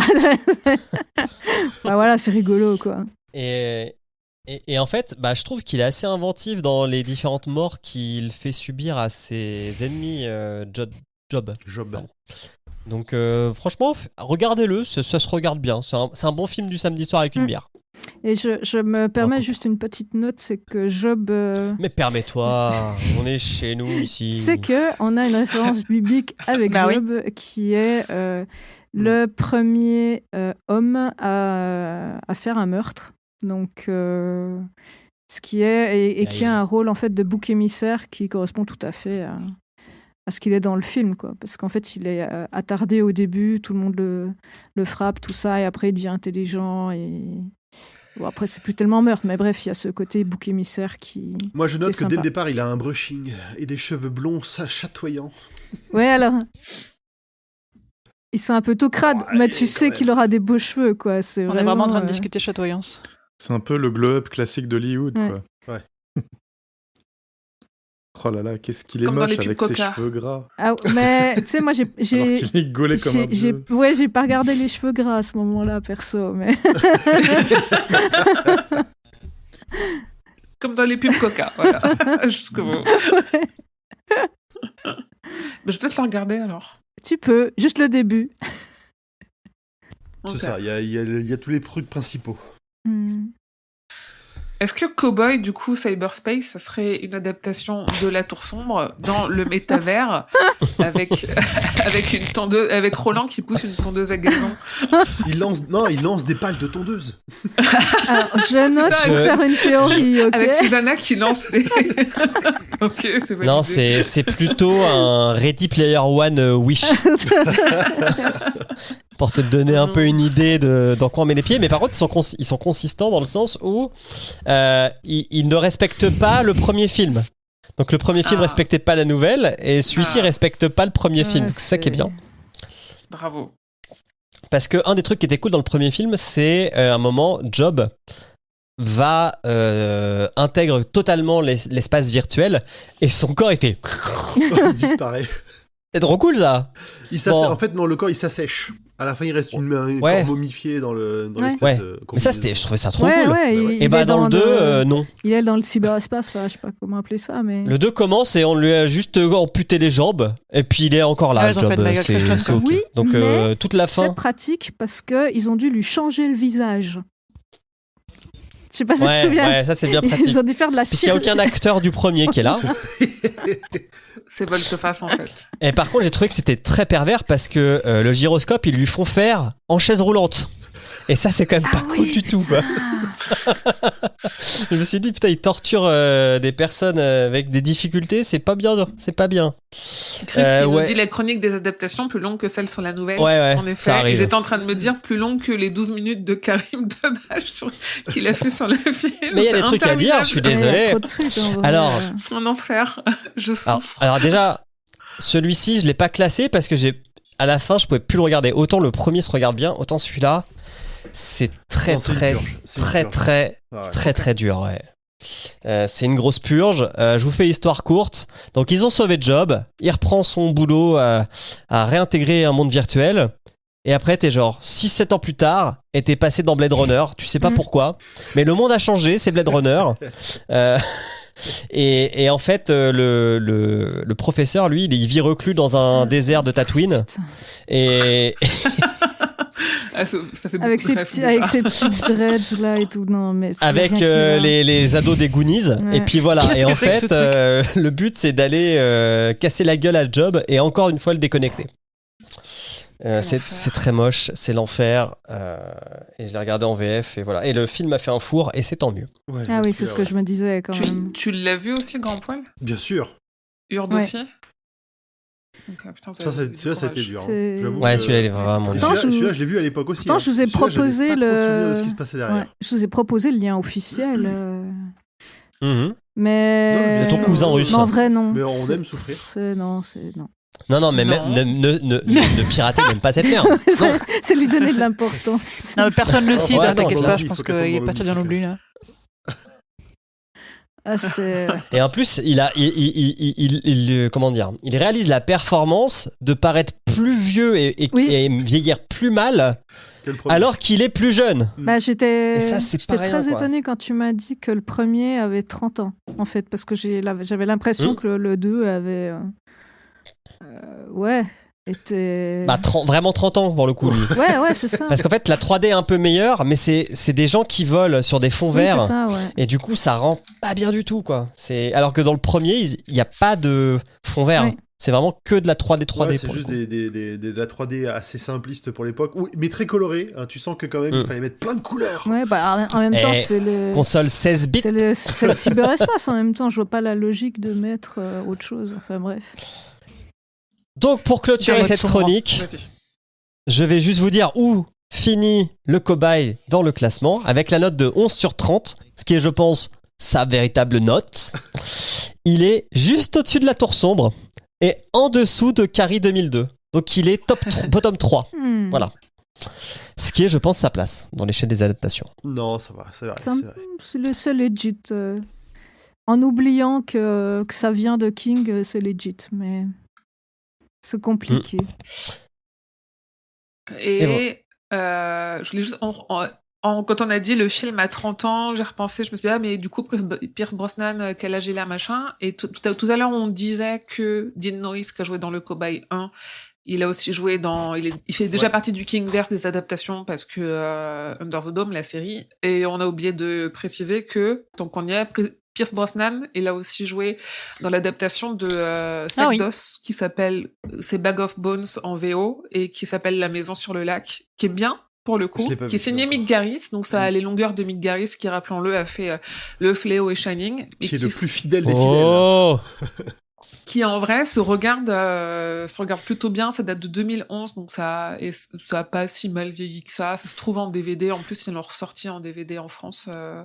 Donc voilà, donc Brosnan est dans le Kingverse. Et je tiens aussi à préciser que cette échelle des adaptations de King ne prend en compte que ce qui passe à la télé et sur les écrans, alors qu'il y a des très bonnes adaptations, notamment en comics. Je sais que Grand Poil a prévu d'en parler. Oui, un tout petit peu. C'est vrai. Tu as fini, Julien, sur les films ? Quel courage. Moi, je salue les héros qui font ton effort, parce que vraiment, c'est dur. Merci ChatGPT. Alors, juste avant de partir aux comics, il y a aussi eu un Dollar Baby que un gentil auditeur sur Twitter nous a filé. Donc, c'est un Dollar Baby, donc c'est des étudiants en cinéma qui font un truc avec peu d'argent. C'est très fidèle à la nouvelle, c'est la nouvelle, voilà. Mais du coup, c'est beaucoup plus fidèle. Je pense que, tu vois, la note pourrait passer au-dessus de la moyenne. Ouais, carrément, ouais. Le Dollar Baby, c'est le programme qu'a développé King, où en fait, pour $1, on peut, si on est étudiant en cinéma ou en théâtre, on peut avoir le droit d'adaptation de sa nouvelle, qui est pas un droit exclusif, donc ça veut pas dire que ça sortira pas au cinéma ou quoi. Sur son site, il y a une page où il y a la liste de toutes les histoires qui sont disponibles pour adaptation, et ça évolue souvent. Et en échange du dollar, on peut se faire la main dessus. Ce qu'il faut, c'est lui envoyer une copie parce qu'il est curieux, il aime bien voir ce qui est fait et ça n'a pas le droit d'être commercialisé. Donc des fois, ça finit quand même sur YouTube et donc il y a moyen de les récupérer comme là en effet. Merci à cet auditeur. Et de plus en plus, il y a un festival de Dollar Baby qui revient tous les ans. Je crois que c'est au mois d'août où il y en a qui sont diffusés avec l'accord de King. C'est vraiment un grand tome ce King. Oui, je suis d'accord. Je pense qu'on est tous d'accord. Pardon. Bah c'est vrai, il fait un 90, non ? Oh. Un 93, je crois. Ah, il est vraiment grand. C'est vrai, il est très grand. Molly doit être vraiment il est toute vraiment petite grand. à côté. Oui, j'avoue. Alors, si vous voulez qu'on parle un tout petit peu de comics, il y a eu effectivement donc une adaptation, elle aussi très fidèle, qui est parue en France, on l'a dit, c'était il y a quelques années, 2-3 ans, je crois. 2019. 2019 ? Oh putain, 5 ans. C'est quelque chose qui a été à l'origine publié par Marvel dans un de leurs magazines qui s'appelait Bizarre Adventures et c'est dessiné par Walter Simonson. Donc c'est un très grand nom du comics déjà à l'époque, qui avait fait pas mal des runs très reconnus sur Thor notamment et d'autres héros de ce type-là. Avec un trait très particulier, très expressif, beaucoup de lignes, ça fait gribouillage pour donner de la vitalité, j'ai envie de dire, au dessin. C'est très bien. Moi, j'aime beaucoup ce qu'il a fait de l'adaptation. C'est très court aussi. Hein. Et voilà. Et c'est paru. J'ai oublié de le noter. Ça date de quand ? Pour moi, on voit pas. En VO, c'est vieux. Hein. En VO, c'est très vieux. C'est 1981, c'est ça. 1981. Ah oui. Donc ça date vraiment vraiment beaucoup et même le trait est toujours même maintenant à le relire, je trouve que c'est vraiment bien. Ça rend bien l'esprit de la série. Je suis assez fan. Bon, après je suis fan de Walter Simonson. Et du coup, non, vas-y, je te laisse finir. Non, vas-y, tu peux y aller. La version en français, quand elle est sortie, elle est sortie en juillet 2019, c'est ça. Limitée à 250 exemplaires. Donc, si vous la trouvez, achetez-la. Elle coûtait 34 €. On l'a payée à l'époque.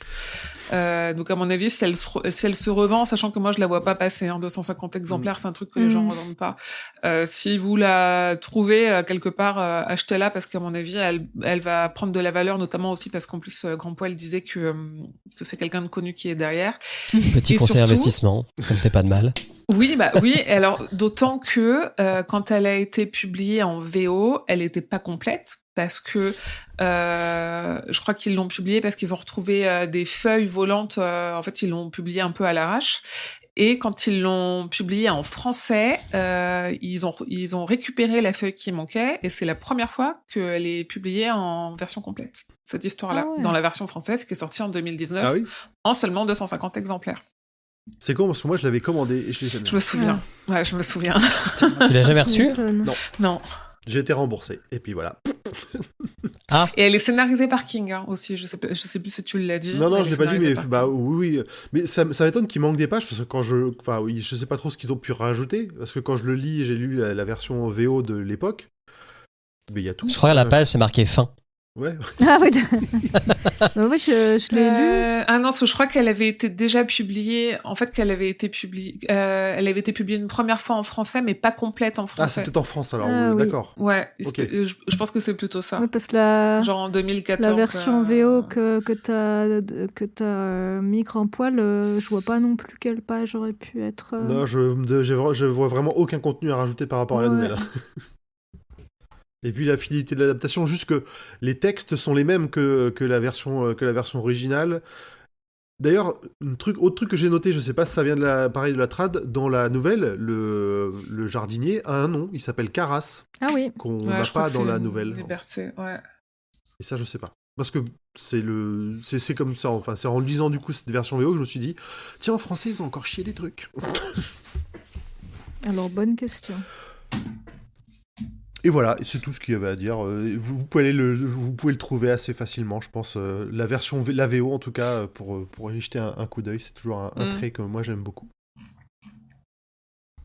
Ok. Et c'est fini. Est-ce que vous avez fini avec le comics? Oui. Eh bah, hop, attendez, est-ce qu'il faut que j'aille rechercher mes vrais jingles du roi? Hop. Et on va passer à la théorie de Hurde.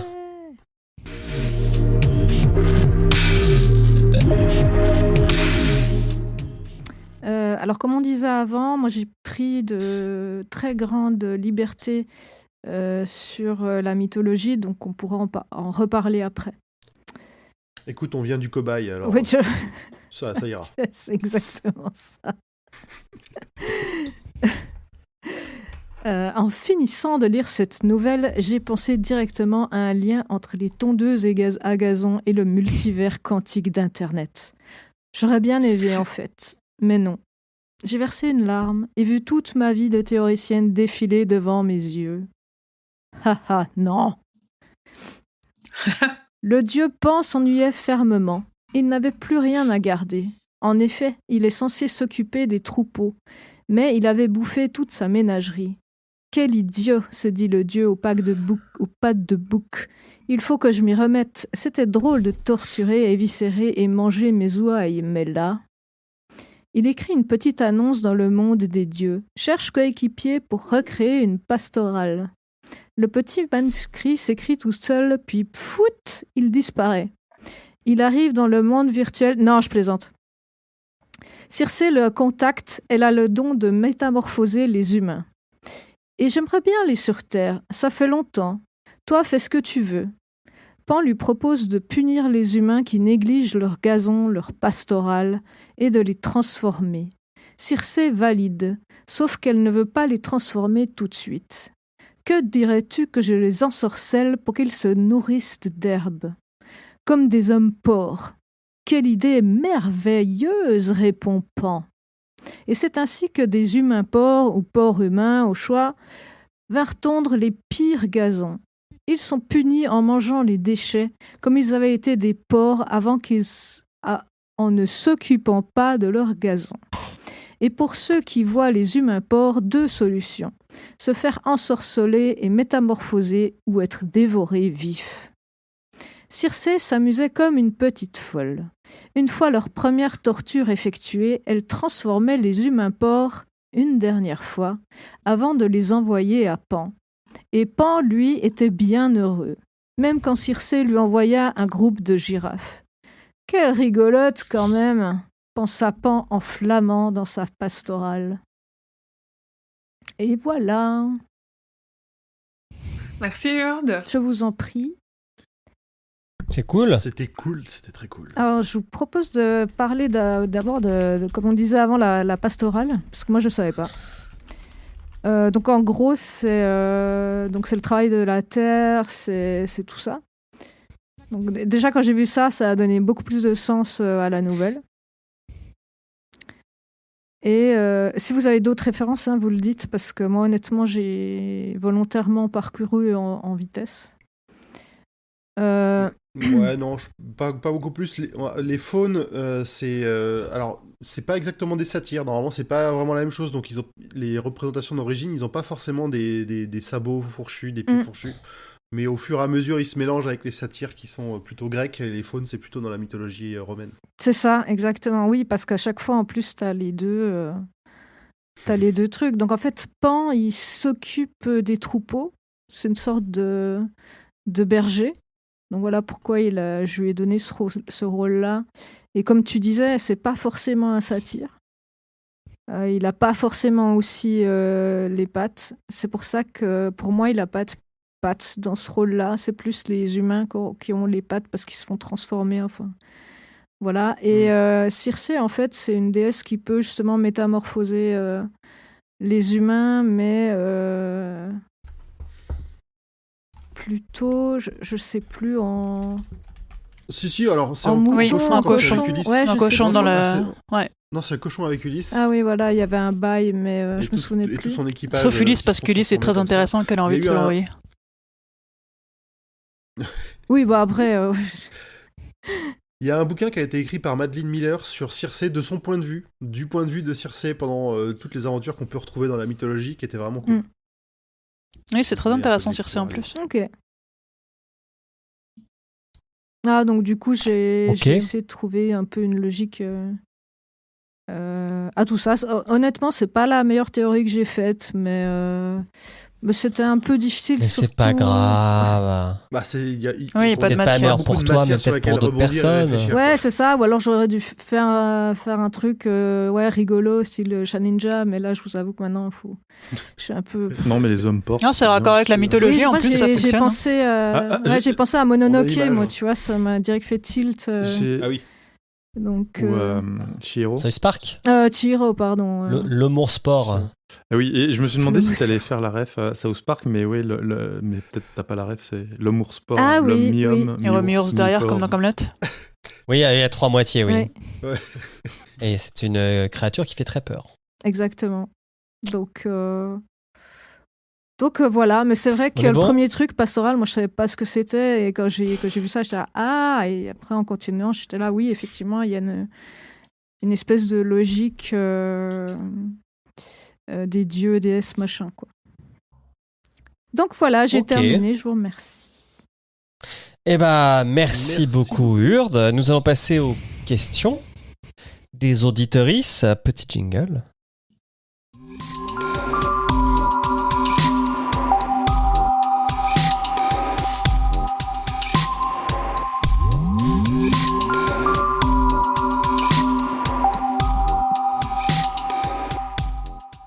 Alors, qui veut faire les questions ? Allez, Émeric. Sur le Discord de Podcut, car Podcut a un Discord, vous pouvez le rejoindre en donnant au Patreon, patreon.com/podcut. Mais non, c'est faux, il est ouvert. À tout le monde. Mais il y a une zone réservée pour les patriotes. C'est vrai. Il y a un coin VIP avec du coca. Ou de la bière, si vous voulez de la bière avec du majeur. Non. C'est meilleur. Ça a un petit goût de c'est meilleur et caramel c'est au beurre français. salé. Du Vivi-Cola. Et de la ginger beer. Donc on y est. Et du Rivella. Parce qu'il en faut pour tous les goûts. Allez. Vendu. Une certaine pomme de Podcut, je vois pas qui c'est, nous dit, à propos de trucs verts coincés entre les dents, une vraie amie te prévient, quitte à ce que tu sois mal à l'aise pour les 2 heures à venir, ou te laisse comme ça, quitte à ce que tu passes pour un ou une conne. Point d'interrogation. Alors, qu'est-ce que ferait un vrai ami ? Est-ce que si vous avez du verre entre les dents, un truc vert entre les dents, est-ce qu'un vrai ami ne vous dit rien pour pas vous gêner ? Ou alors est-ce qu'un vrai ami vous prévient pour, ça dépend de comment tu le préviens, quoi. Tu dis, t'as un truc entre les dents. Pendant qu'il fait une conférence devant 300 personnes. Putain, tu mets ton doigt comme ça, tu fais, c'est vrai. Un vrai ami ne te dit rien, mais dit à tout le monde, regarde. Ça encore. Ça, c'est un vrai ami, ouais. Ah, j'avoue. Vrai pote. Après, reconnaissent vrai. Roi Enoch. La Sauterelle nous demande quelle est votre nouvelle préférée dans ce recueil pour celles et ceux qui l'ont lu en entier. Et la Sauterelle nous dit, moi c'est le dernier barreau de l'échelle, matière grise et la corniche. Ça fait 3. Ouais. Alors moi, merci, je vais vous dire, ma nouvelle préférée du recueil, c'est chapitre 8. Ah ouais, en audio. L'enfer du livre audio. Merci Simon & Schuster, ou je ne sais plus lequel maison d'édition audio. Attends, déjà, est-ce que les chapitres correspondent vraiment aux nouvelles ou est-ce qu'ils coupent une nouvelle au plein milieu? Non, c'est un chapitre, une nouvelle. Contrairement à certains autres livres audio de King où il peut y avoir, par exemple, je crois, c'est celui où il y a Brume, où t'en as, c'est en un seul chapitre audio.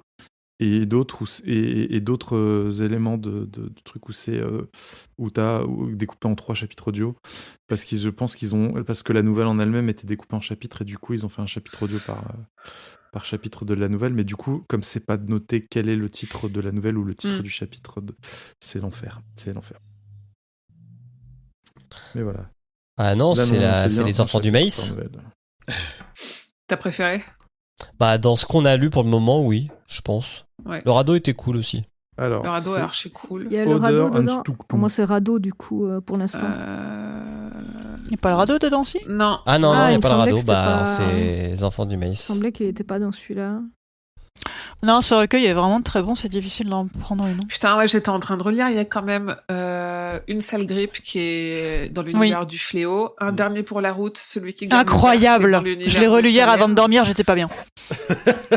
Il y a Poids lourd qu'on a fait parce que Maximum Overdrive, Matière grise qui a été adaptée. Ah, bah alors c'est celui-là mon préféré. Donc Creepshow. Le Croque-Mitaine qui sort au cinéma bientôt, là, donc il faudrait qu'on fasse bientôt. Il y a des trucs de ouf dans ce recueil. Poste de nuit incroyable, celui qui garde le verre incroyable, un dernier pour la route incroyable, tous. Pour moi, c'est L'homme qui aimait les fleurs. Je pense que c'est celle qui m'a le plus marqué de toutes celles qui sont là, mais c'est vraiment l'homme qu'il vous faut aussi, c'est un Désintox Inc. Non, ce recueil est ouf. Et je mets au-dessus l'homme qui aimait les fleurs, s'il faut en choisir une. Et les enfants du maïs aussi, tu peux pas ne pas. Moi, ce sera Poids lourd. Les fleurs quand même tout en haut. En plus, j'ai un très bon. Moi aussi. Ouais, moi, j'aime très bien le concept. Ouais, j'ai un très bon souvenir du live qu'on avait fait. Comment dire? Parce que c'était la couverture du recueil que c'est toujours celui qui m'a laissé les images les plus fortes. Avec les rats. C'est ça. Oui. Sponsorisé par Dishonored. Alors que la couverture du livre audio, ce sont les enfants du maïs. Ah. Est-ce que je l'ai la couverture quelque part dans ce pack? Ok. Suite, sur le Discord de Stephen King France, un Discord dont on ne sait pas pourquoi est-ce qu'on en parle ici. Parce qu'il n'y a pas de question. T'as pas sauté une question? C'est ce que je me disais. Non. Non, parce qu'en fait, il y a la capture d'écran qui prend la question de la sauterelle qui est Adèle, qui est dans le chat. Il y a les réponses avec, c'est pour ça. D'accord. Ok, pardon. Voilà. Je zappe les réponses des autres. Si les gens veulent savoir, ils peuvent aller sur le Discord de Podcut. Tout à fait. Bien joué. Podcut.studio pour aller sur le site de Podcut et retrouver le lien vers le Discord. N'est-ce pas, Julien? Exact. Et tous les autres podcasts du label Podcut. Exact. Que vous pouvez soutenir en donnant au Patreon, patreon.com/podcut. Écoutez la 19e palabre. Oui. Voilà. Sur Twitter, c'est hardcore, mais oui. Personne ne nous aime sur Twitter, puisque sur Twitter, c'est la lie de l'internet. Parce que voilà. Plus le droit de poser de questions si t'as pas Twitter. Pour le coup, ça a été assez calme. D'habitude, sur Twitter, on en a pas mal. Là, ça n'a pas réagi. C'est bien, on va faire court. Allez. Alors, Facebook de Mess Eddy nous dit... Bonjour à vous, merci pour ce podcast de qualité. Alors non, c'est un podcast de Podcut. On ne le dit jamais assez. Prends une autre question, j'ai oublié de cliquer sur les voir plus. Putain. Fais la dernière. La dernière, ok. Vincent Meyer nous dit, j'aurais demandé, vous allez quand même pas vous farcir la pseudo-adaptation, mais a priori c'est déjà fait, donc je vais réfléchir à autre chose. En attendant, mes condoléances pour cette douloureuse perte de temps. Alors, ce n'est pas une pseudo-adaptation, on l'a dit, c'est un film de qualité qui a simplement librement inspiré d'eux, qui a voulu se faire de la thune. Le nom de Steve Wu en pensant qu'il était le nez dans la coke et qu'il ne verrait rien, mais malheureusement pour les ayants droit du film, ils ont dû s'asseoir sur 2 800 et quelques mille. Ça va, il en reste 247 millions et demi. Ça passe. Sur Instagram, French Petrosian nous dit « Question très banale, mais quelles sont vos passions dans la vie de tous les jours, à part Stephen King ? Merci. » Eh bien, pour moi, Stephen King n'est pas une passion. Stephen King est un art de vivre. Et je dirais même plus, Stephen King, ce sont avant tout des rencontres. Des rencontres que l'on fait sur le chemin de la vie, que l'on cueille en passant, telles des petites marguerites que l'on effiloche sous ses doigts. Revenons aux questions Facebook. Ah non, pardon, est-ce que vous avez des passions dans la vie de tous les jours qui ne sont pas Stephen King? Je m'adresse d'ailleurs aux deux plus grands fans de King de notre podcast. Enfin, aux trois, puisqu'il y a aussi Grand Poil qui est un grand fan de King, un vrai grand fan de King. Est-ce que vous avez d'autres passions que King? Oui, moi, j'adore Doctor Who. J'en ai fait un podcast aussi, parce que bon... J'aime les MotoGP et les jeux vidéo. Voilà. J'ai l'impression d'être à un entretien d'embauche et je bloque en me disant attends. Et les jeux vidéo de MotoGP? Alors j'aime le sport, j'aime les voyages, j'aime le dessin. Les soft skills, ça s'appelle. Mes hobbies sont le taxidermisme et la sculpture. Je sais pas quoi répondre. C'est quoi vos petits mots? J'aime pas faire des trucs, c'est chiant. Dormir. Et c'est une passion aussi. Ouais, j'avoue. Ah, passion dormir, ouais. Oui. Ouais. Passion courir dans les montagnes. Ou en vélo. Ah, c'est vrai. Passion jeux vidéo. Et tricot, Aussi, c'est pas ouais. incompatible. Eh bien... Moi, vu la gueule de mes étagères, c'est les jeux de société en ce moment. Ouais, Eh bien, moi, je vais être originale. J'aime les aquariums et les isopodes, les cloportes, donc. Voilà. C'est mignon. Donc, Passion montre aussi. Ah N'hésitez oui, pas à aller sur la t'as- chaîne, t'as- le barillet. Allez, Attends, c'est une chaîne placement podcast, produit. Julien, Non. t'as fait ton YouTube. Je fais également... Et passion la tour sombre, voilà. je fais aussi de la modération sur le Twitch de RMC Sport, alors que j'y connais rien en sport. Donc, venez me dire bonjour. Comme ça, Croyez en vos comme rêves. ça, je pourrais vous dire bonjour. Puis vous pouvez me poser des questions, que je pourrais pas vous répondre. Donc voilà, limité à la France malheureusement, etc. C'est vrai. Et ouais. Faut que je prenne un VPN pour te Et voir. ouais. Moi, ma passion, c'est le passoa. Le Passoa. Franchement, le Passoa, c'est vraiment un alcool que tu peux boire quand t'as moins de 20 ans. Puis après, Ouais, t'as la ton palais manzana, qui te dit non. Passoa, manzana et C'est le un truc alcool vert, à là. base de fruits L'alcool de vert la de passion. banane. C'est Le Jet pour 27, ça, ah non. c'est une Non. blague. C'est un truc horriblement Truc vert de sucré. banane. Ah ouais. Le seau. Oui. Non, ça, c'était le litchi. So, c'était litchi, ouais. Je sais des trucs bleus. Ouais, le Tu Malibu. mélangeais le seau et le passoa. le Malibu. Et ben, ça te faisait... Le pisang, oui. Oui, le pisang en bon, voilà, c'est ça. C'est Ah ça. putain, on a des bons dans le chat. On a les Ah, auditeurs bien qu'on joué, mérite. bien joué. Ce podcast de vieil alcoolo. Vas-y, Émeric, enchaîne. 1/5 de chartreuse, 1/5 de vodka et le reste orangina. Vous tapez et vous buvez la mousse. Ça s'appelle un tip and top. Et Si sinon, vous passez consommez à avec Grenoble. modération et sans alcool. Et Ouais. tout ça. Oui. Non, tout à fait. Ne buvez pas d'ailleurs. Ne commencez Non, ne jamais. buvez pas. Comme ça, Sinon, il y a on la aura pas coque le problème liquide. pour C'est un tiers Jet 27, un tiers vodka et un tiers Perrier. Voilà, comme ça, il y a l'alcool, il y a le sucre pour cacher l'alcool et il y a les bulles pour que ça aille plus vite dans l'organisme. C'est parfait. Et après, on se demande pourquoi Pomme, elle est Ne partie. faites pas ça chez vous. Donc, on revient à Facebook. Mais t'habites à Lausanne, t'es pardonnable. Oui, de quel Metz banquier, nous quoi, la dit- coque liquide. Bonjour à vous, merci pour ce podcast qui est d'une qualité certaine. On ne le dit jamais assez. C'est vrai. Une fois de plus, je n'ai pas de questions sur ce roman. Ah bah si t'as pas de questions... Je Sur sais le que vous roman. avez prévu de tout faire. J'aimerais juste savoir si le policier des bibliothèques est prévu pour bientôt. Non. Ah bon. Voilà. Bon bah voilà, Ça veut on pas s'est dire qu'on- concerté. Alors attends, non, la question sait pas, c'est est-ce que il y a- c'est prévu il y a rien pour qui est bientôt? prévu. Ce n'est C'est pas une prévu nouvelle- pour alors, il y a rien bientôt. qui est Ça veut pas prévu dire pour qu'on ne le l'instant. fera pas bientôt. Il y a- D'ailleurs, prévoit parce qu'il y a des. Soyons Si on fait précis. des trucs un peu gros, faut s'y prendre à l'avance. Ah, c'est un pavé. Et non, alors pas sûr. Enfin, le policier des bibliothèques, non, c'est une nouvelle dans minuit 2 ou 4, je sais plus. 4, je crois. Je sais. Parce Pierre. que c'est Pardon. avec... si je sais ce que je l'ai prêté il y a pas longtemps. Avec une autre nouvelle qui est liée à la Tour Sombre. ok. Ah non, avec le... Alors, LYC demande si l'alcool c'est vegan. Ça dépend. Ouais. Certains vins ou certaines bières ne le sont Exact. pas. Parce qu'on utilise Car- de la colle à Oh. base de cartilage de poisson, Des je sais trucs plus de quoi, poisson pour récupérer. pour ouais. filtrer et Ouais. récupérer les Pour dépôts. filtrer. Il y en a d'autres qui ne utilisent pas du poisson, mais utilisent de l'œuf, du blanc d'œuf. Voilà. Donc c'est pas vegan non plus. C'est pas vegan non plus. Le policier des bibliothèques, Minuit 4, et avec le molosse surgit du soleil. Oh, tellement bien celui-là. Ouais, très très bonne nouvelle. J'ai beaucoup aimé. Bon, C'est bon. Pierre Ferré. Bonjour à toute l'équipe. Ma question n'a pas de rapport avec cette nouvelle. Mais est-ce que lui a un rapport avec Pierre Ferré ? Parce qu'il a sorti une très belle chanson sur Paris saccagé que je vous engage à aller voir sur YouTube. Pierre Ferré, tu veux dire ? Non. C'est le naufrage de la vieillesse, c'est dur. Hein. Ah ouais, non. Faites pas ça. Ah, ces écolos bouffeurs de graines. Je cite l'artiste. Oui. Pardon, Émeric. Actuellement, on entend parler de sensitive readers avec les œuvres de Agatha Christie et Roald Dahl, par exemple.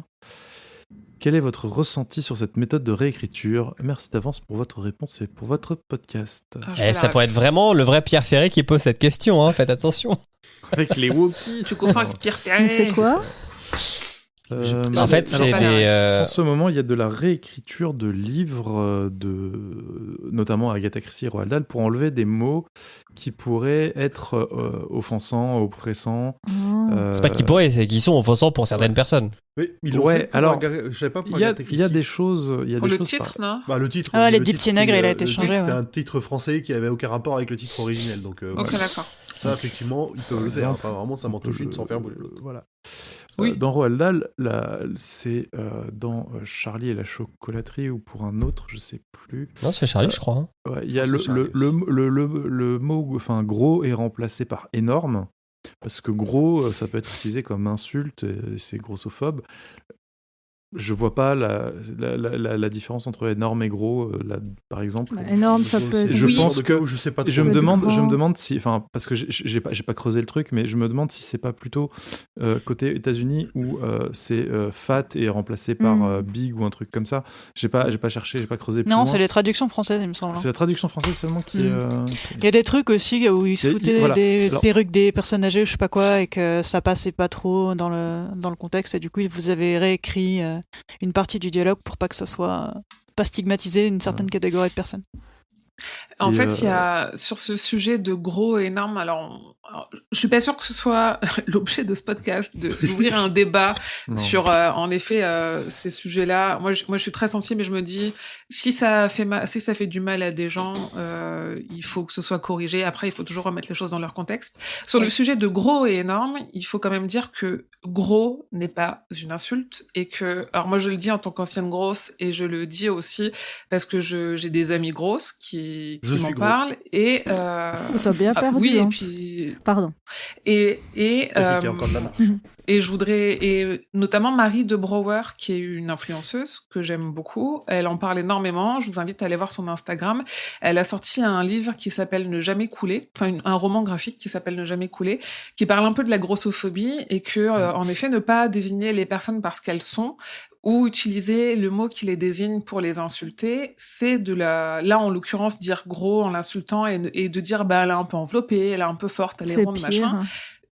C'est pire et c'est de la grossophobie et que dire que évidemment on n'est pas là pour commenter le physique des gens et dire ah bah elle est grosse, non, c'est pas mieux que de dire ah bah elle est enrobée, mais quitte à désigner un physique, autant le désigner avec les mots qu'il désigne et surtout que là en l'occurrence entre gros et énorme, bah en fait si une personne est grosse, une personne est grosse quoi, et c'est pas puis en vrai et c'est pas une honte et c'est pas il y a pas de sujet quoi. Moi je suis grande, il y a des gens qui sont petits, il y a des gens qui sont gros, il y a des gens puis en vrai le voilà. problème en tant que personne concernée, c'est si on me dit t'es grosse, je suis là oui. Mais c'est ce que tu mets après, le problème, tu vois. Si on te dit t'es une grosse baleine, là, il y a un problème, tu vois. Mais non, si même tu dis le sujet, c'est de commenter, quoi. Quelqu'un qui vient dire à quelqu'un d'autre t'es gros, sans contexte, sans qu'on s'approche ou quoi, le sujet est là. De désigner quelqu'un par son physique, quand tu décris un personnage dans une fiction, c'est le personnage, il est gros, ben le personnage, il est gros. Ouais, pour moi, c'est ok. Ouais. Sur ce sujet-là, voilà. Après, en effet, s'il y a des propos racistes, homophobes et tout, à un moment donné, on a enlevé une cigarette à Lucky Luke. Est-ce que on peut pas c'est compliqué dans l'histoire de se dire on réécrit une œuvre. On l'a enlevé, mais on l'a enlevé après. C'est ça. Ça n'a pas été une réécriture, c'est qu'il a changé. C'est pour ça que je dis que c'est compliqué de réécrire, mais que en effet, il y a des évolutions qui doivent avoir lieu sur certaines choses. Enfin, c'est mon avis, hein, c'est pas l'avis. Non, moi je suis assez d'accord. Tu vois, même pour il y a des films comme ça qui ressortent. Je crois que c'est sur Disney qui commence à le faire. plutôt que de modifier le film, ils remettent un panneau au départ dans le contexte. Dans le contexte de l'époque, ils t'expliquent ce que ça veut dire, plutôt que de changer le film, parce que le film, il est comme ça, il a été fait comme ça, voilà, il est comme ça. Ouais, ils font ça dans Sinking City, au début, ils t'expliquent que c'est hardcore et que le contexte était hardcore, que les bouquins de Lovecraft n'étaient pas particulièrement tendres non plus. Et j'avoue dans Sinking City, il y a un passage qui est vraiment tendax, quoi. Mais c'est comme ça, on te prévient avant, on te prévient que les développeurs sont pas d'accord avec, mais qu'ils vont pas enrober le truc joliment, on va pas réécrire l'histoire non plus, quoi. Et il y a dans le chat, il y a Shaky Prod qui dit la vache, s'ils font ça avec Stephen King, on perdra plus d'un tiers de chacun de ses livres. Je suis pas sûr en fait. Avec l'exemple parlant de la fameuse fin problématique de ça. Oui, ouais, alors là ça, si on le perdait, ce serait peut-être pas si pire. Et pourtant, c'est un de mes bouquins préférés de l'univers. Le truc des sensitive readers, c'est pas enlever tous les trigger warnings des gens, c'est avoir des meilleures représentations et des mots qui sont mieux choisis. Donc c'est pas en vrai, je pense que la fin elle resterait telle qu'elle est de la même façon que un personnage homophobe, si le personnage il est homophobe, il restera homophobe. C'est juste les descriptions qui sont neutres, il faut qu'elles soient neutres. Oui, c'est ça. Ouais, mais tu vois, genre là on a lu Mercedes carnet J'étais noir sûre et fin de qu'on ronde. allait parler de Brady et de son caractère. Et pour le coup, lui, il utilise des mots bannis, quoi. Oui, mais c'est lui qui les utilise. Oui, mais parce que là, du coup, c'est dans le. C'est le personnage. C'est là encore. C'est le personnage. Enfin, c'est une description faite du point de vue du personnage qui est un gros con. Ouais. Donc, c'est normal d'employer des termes comme ça. Ça me paraît logique. Bah oui, dans la 19e Pelham, on est en train de relire le Pistolero, et en fait, on est vraiment de A à Z dans la tête de Roland. C'est un podcast du label Podcut. Si vous avez aimé La Tour Sombre, que vous n'avez pas peur qu'on vous raconte la fin dès le premier épisode, allez nous écouter avec Grand Poil et Zéphiriel. Non, pour dire, en fait, il y a des trucs qui grattent parce que on est dans la tête de Roland et que, en fait, il trouve les gens moches, il trouve les gens gros, il désigne une nana en l'appelant lagueuse. Mais en fait, c'est parce que c'est Roland qui pense ça et que c'est son personnage qui est comme ça. Et donc, du coup, c'est OK. Mais, une fois de plus, c'est la description neutre de l'auteur ou de l'autrice, elle doit rester neutre autant que possible, quoi. Mais il n'y en a pas dans Stephen King, ou très peu au final, parce qu'il s'exprime toujours via le biais de quelqu'un, donc il ne sera jamais cancel pour des trucs ou des autres, puisque c'est toujours, quand le vocabulaire est volontairement homophobe, raciste, etc., c'est pour faire passer le personnage pour un sac à merde, et c'est voulu. Il y a de l'emphase là-dessus. Donc voilà. C'est comme je suis pas d'accord avec le fait que plus d'un tiers de chacun de ces livres sauterait si on faisait ça. Clairement pas. Bah, moi, les gens qui me connaissent savent mon avis sur les trigger warnings, donc non. Voilà. Non, point, pas de discussion possible sur ça. C'est même pas un trigger warning. Non, à la limite, non. Pour moi, le plus gros trigger warning, il est dans Okay. Billy Summers, et j'ai aucun problème sur la façon dont écrit Billy Summers, c'est juste qu'il y a des trucs extrêmement violents. Non, à la limite, de mettre au début, voilà, qu'il y a des thèmes difficiles, ce serait OK, tu vois. Ouais. Mais par contre, réécrire une œuvre, moi, ça me... Non, quoi. Après, tu lis un auteur d'horreur, tu lis un auteur d'horreur, hein. Tu sais que tu vas lire des trucs pas chouettes et des trucs gore, des trucs dégueux et des trucs qui vont où tu vas refaire une bouquin dans la nuit, tu vas te dire j'aurais dû lire ça quand il faisait jour.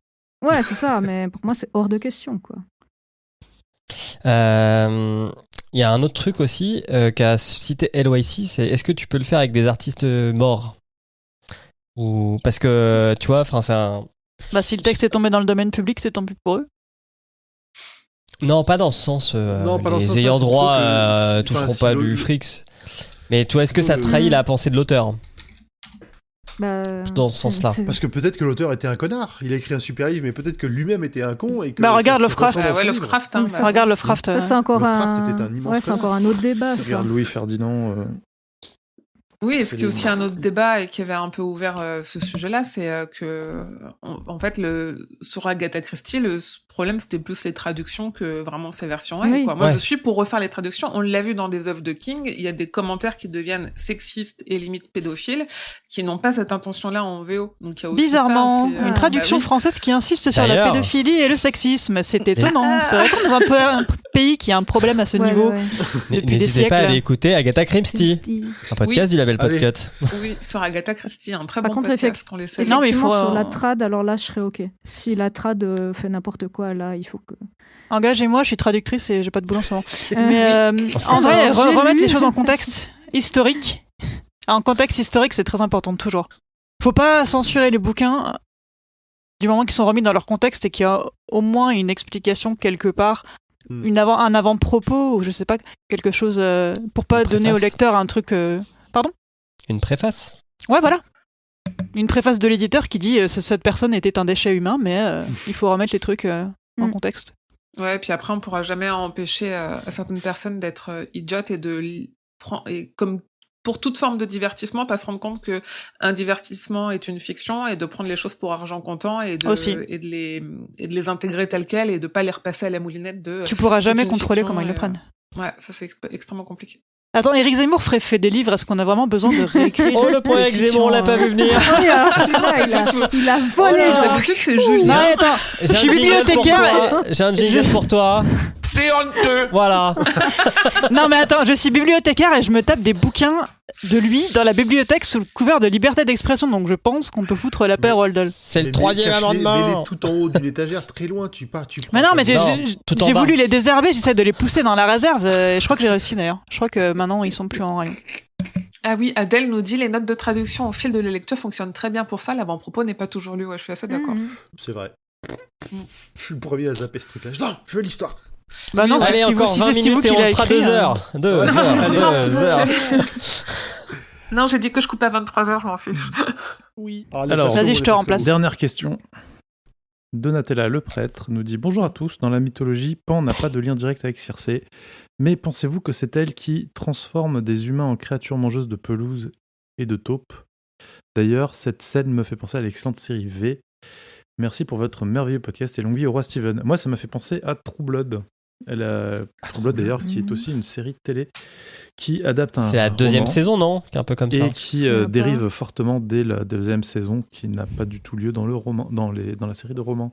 La 2e saison, il y a une créature qui mystifie un peu les humains, il me semble aussi. Une espèce de dame qui a un culte avec des animaux majestueux géants. Non, c'est pas comment dire, ça tournait pas un peu autour des loups-garous, ou je me trompe? Non, c'est pas les loups-garous la 2e saison. Je dois confondre avec autre chose alors. Et elle est très sexuelle cette saison. C'est une mystérieuse prêtresse. Tout est sexuel. Si tu lis les bouquins, les bouquins sont beaucoup moins. Non mais il y a des scènes d'orgie et tout. Les bouquins sont plus à l'eau de rose que la série. Que le truc limite porno de HBO. Ouais. Pour répondre à la question, sinon, alors pour les quelques recherches que j'ai faites, il n'y a pas de lien direct entre Pan et Circé, mais ils sont les deux dans la mythologie grecque, mais j'en ai pas vu. Donc je te garantis pas que c'est juste, mais a priori pas trop. Je suis quasiment sûre que non.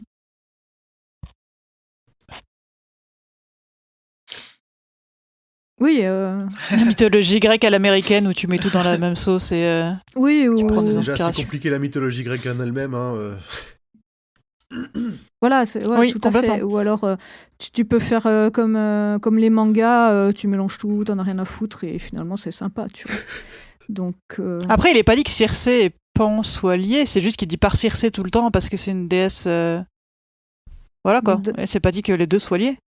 Il les cite pas les deux en même temps. Ouais, ça peut être où ils sont à deux endroits différents, je sais pas, c'est compliqué. Ça peut juste dire que c'est un truc qui se base sur la mythologie grecque et démerde-toi avec ça. Ah oui, tout à fait, c'est un peu le truc, hein, mythologie. De toute façon, c'est une nouvelle, ça n'a pas vocation à être précis. Hein. Alors que la série V, c'est très précis, ça dénonçait déjà les problèmes écologiques, puisque les lézards venaient nous voler notre eau. Les Illuminati reptiliens. C'était ça, putain, Mais oui, moi aussi. Ça date vraiment beaucoup trop, par contre. Ouais, ils venaient pomper l'eau et puis nous manger. C'est ça. Ouais, ça, je me souviens. Ça. La nourriture et l'eau, quoi, tranquille. Il se faisait un petit repas complet.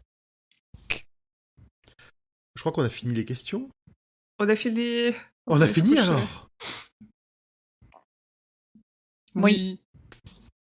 Non. Oui, carrément. Pas en premier. Une nouvelle bien barrée.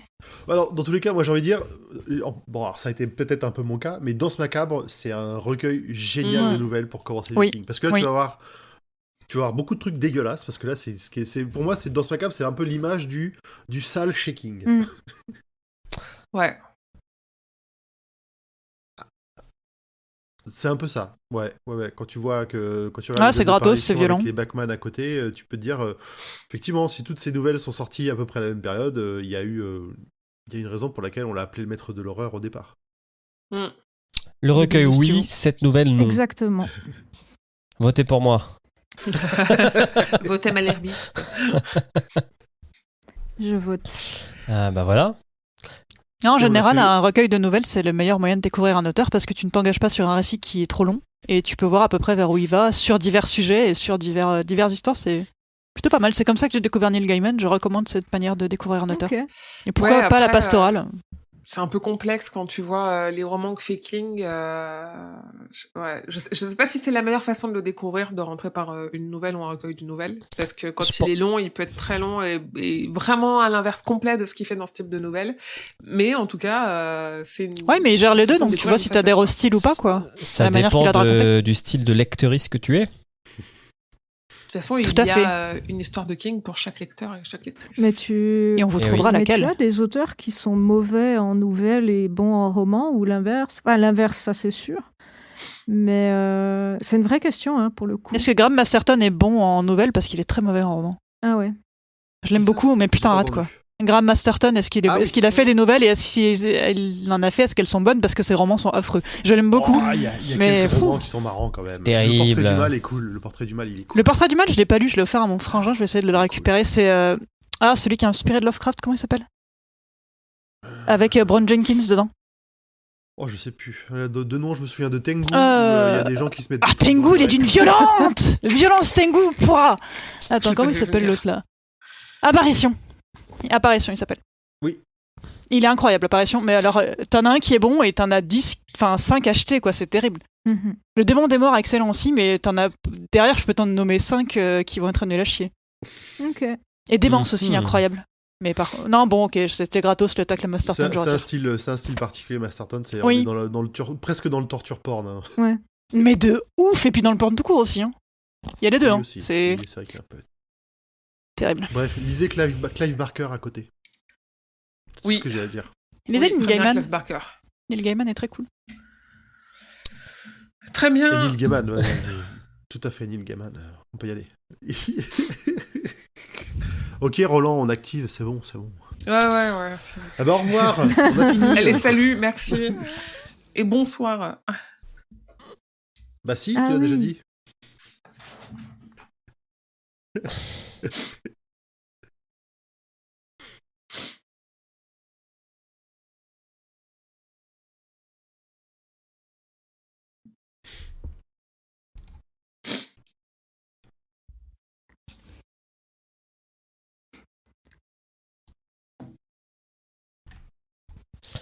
Est-ce qu'on sait... Merci Émeric Merci. pour ce message de service.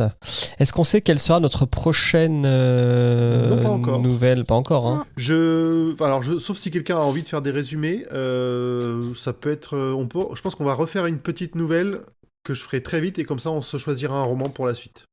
Moi, je Ok, continue là, sur j'ai- ma suggestion du croque-mitaine parce que l'adaptation sort. Ouais, c'est ce que Ça tu se rapproche, disais, on peut ouais, faire ça. Fair On enough. peut, on peut se dire que c'est le croque-mitaine et derrière on verra pour faire un roman Billy où Summers. j'aurai plus de temps pour le faire.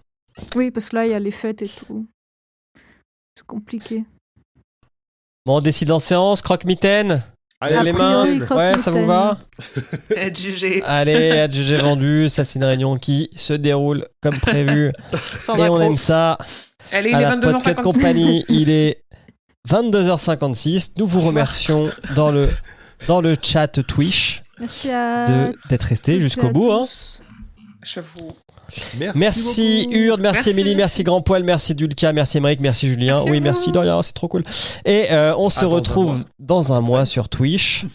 Je lance le générique et s'il y a quelqu'un à raider, on va le raider. Ou la raider. Il y a Alt.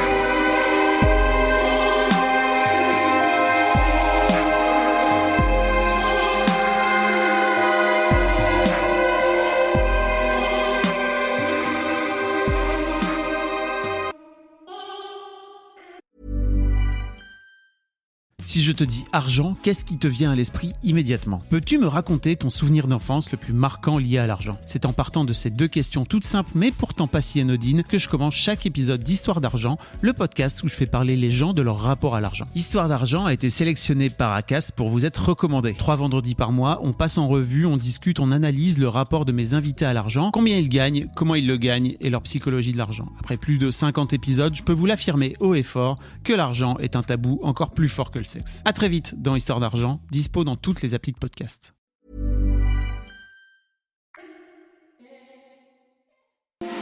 Salut, c'est Émilie. Merci pour votre écoute de cet épisode du Roi Steven. Si vous aimez King et que son actualité vous intéresse, je vous propose d'écouter également la Gazette du Maine. C'est le podcast que je fais et dans lequel je vous tiens au courant de ce qui va être publié, des dernières informations sur ce qui est en cours d'adaptation, de ses nouvelles interviews ou des autres sujets qui le concernent 2 fois par mois en moins de 10 minutes. La Gazette du Maine est disponible sur toutes les plateformes, alors je vous dis à bientôt j'espère. Que vos journées soient longues et vos nuits plaisantes.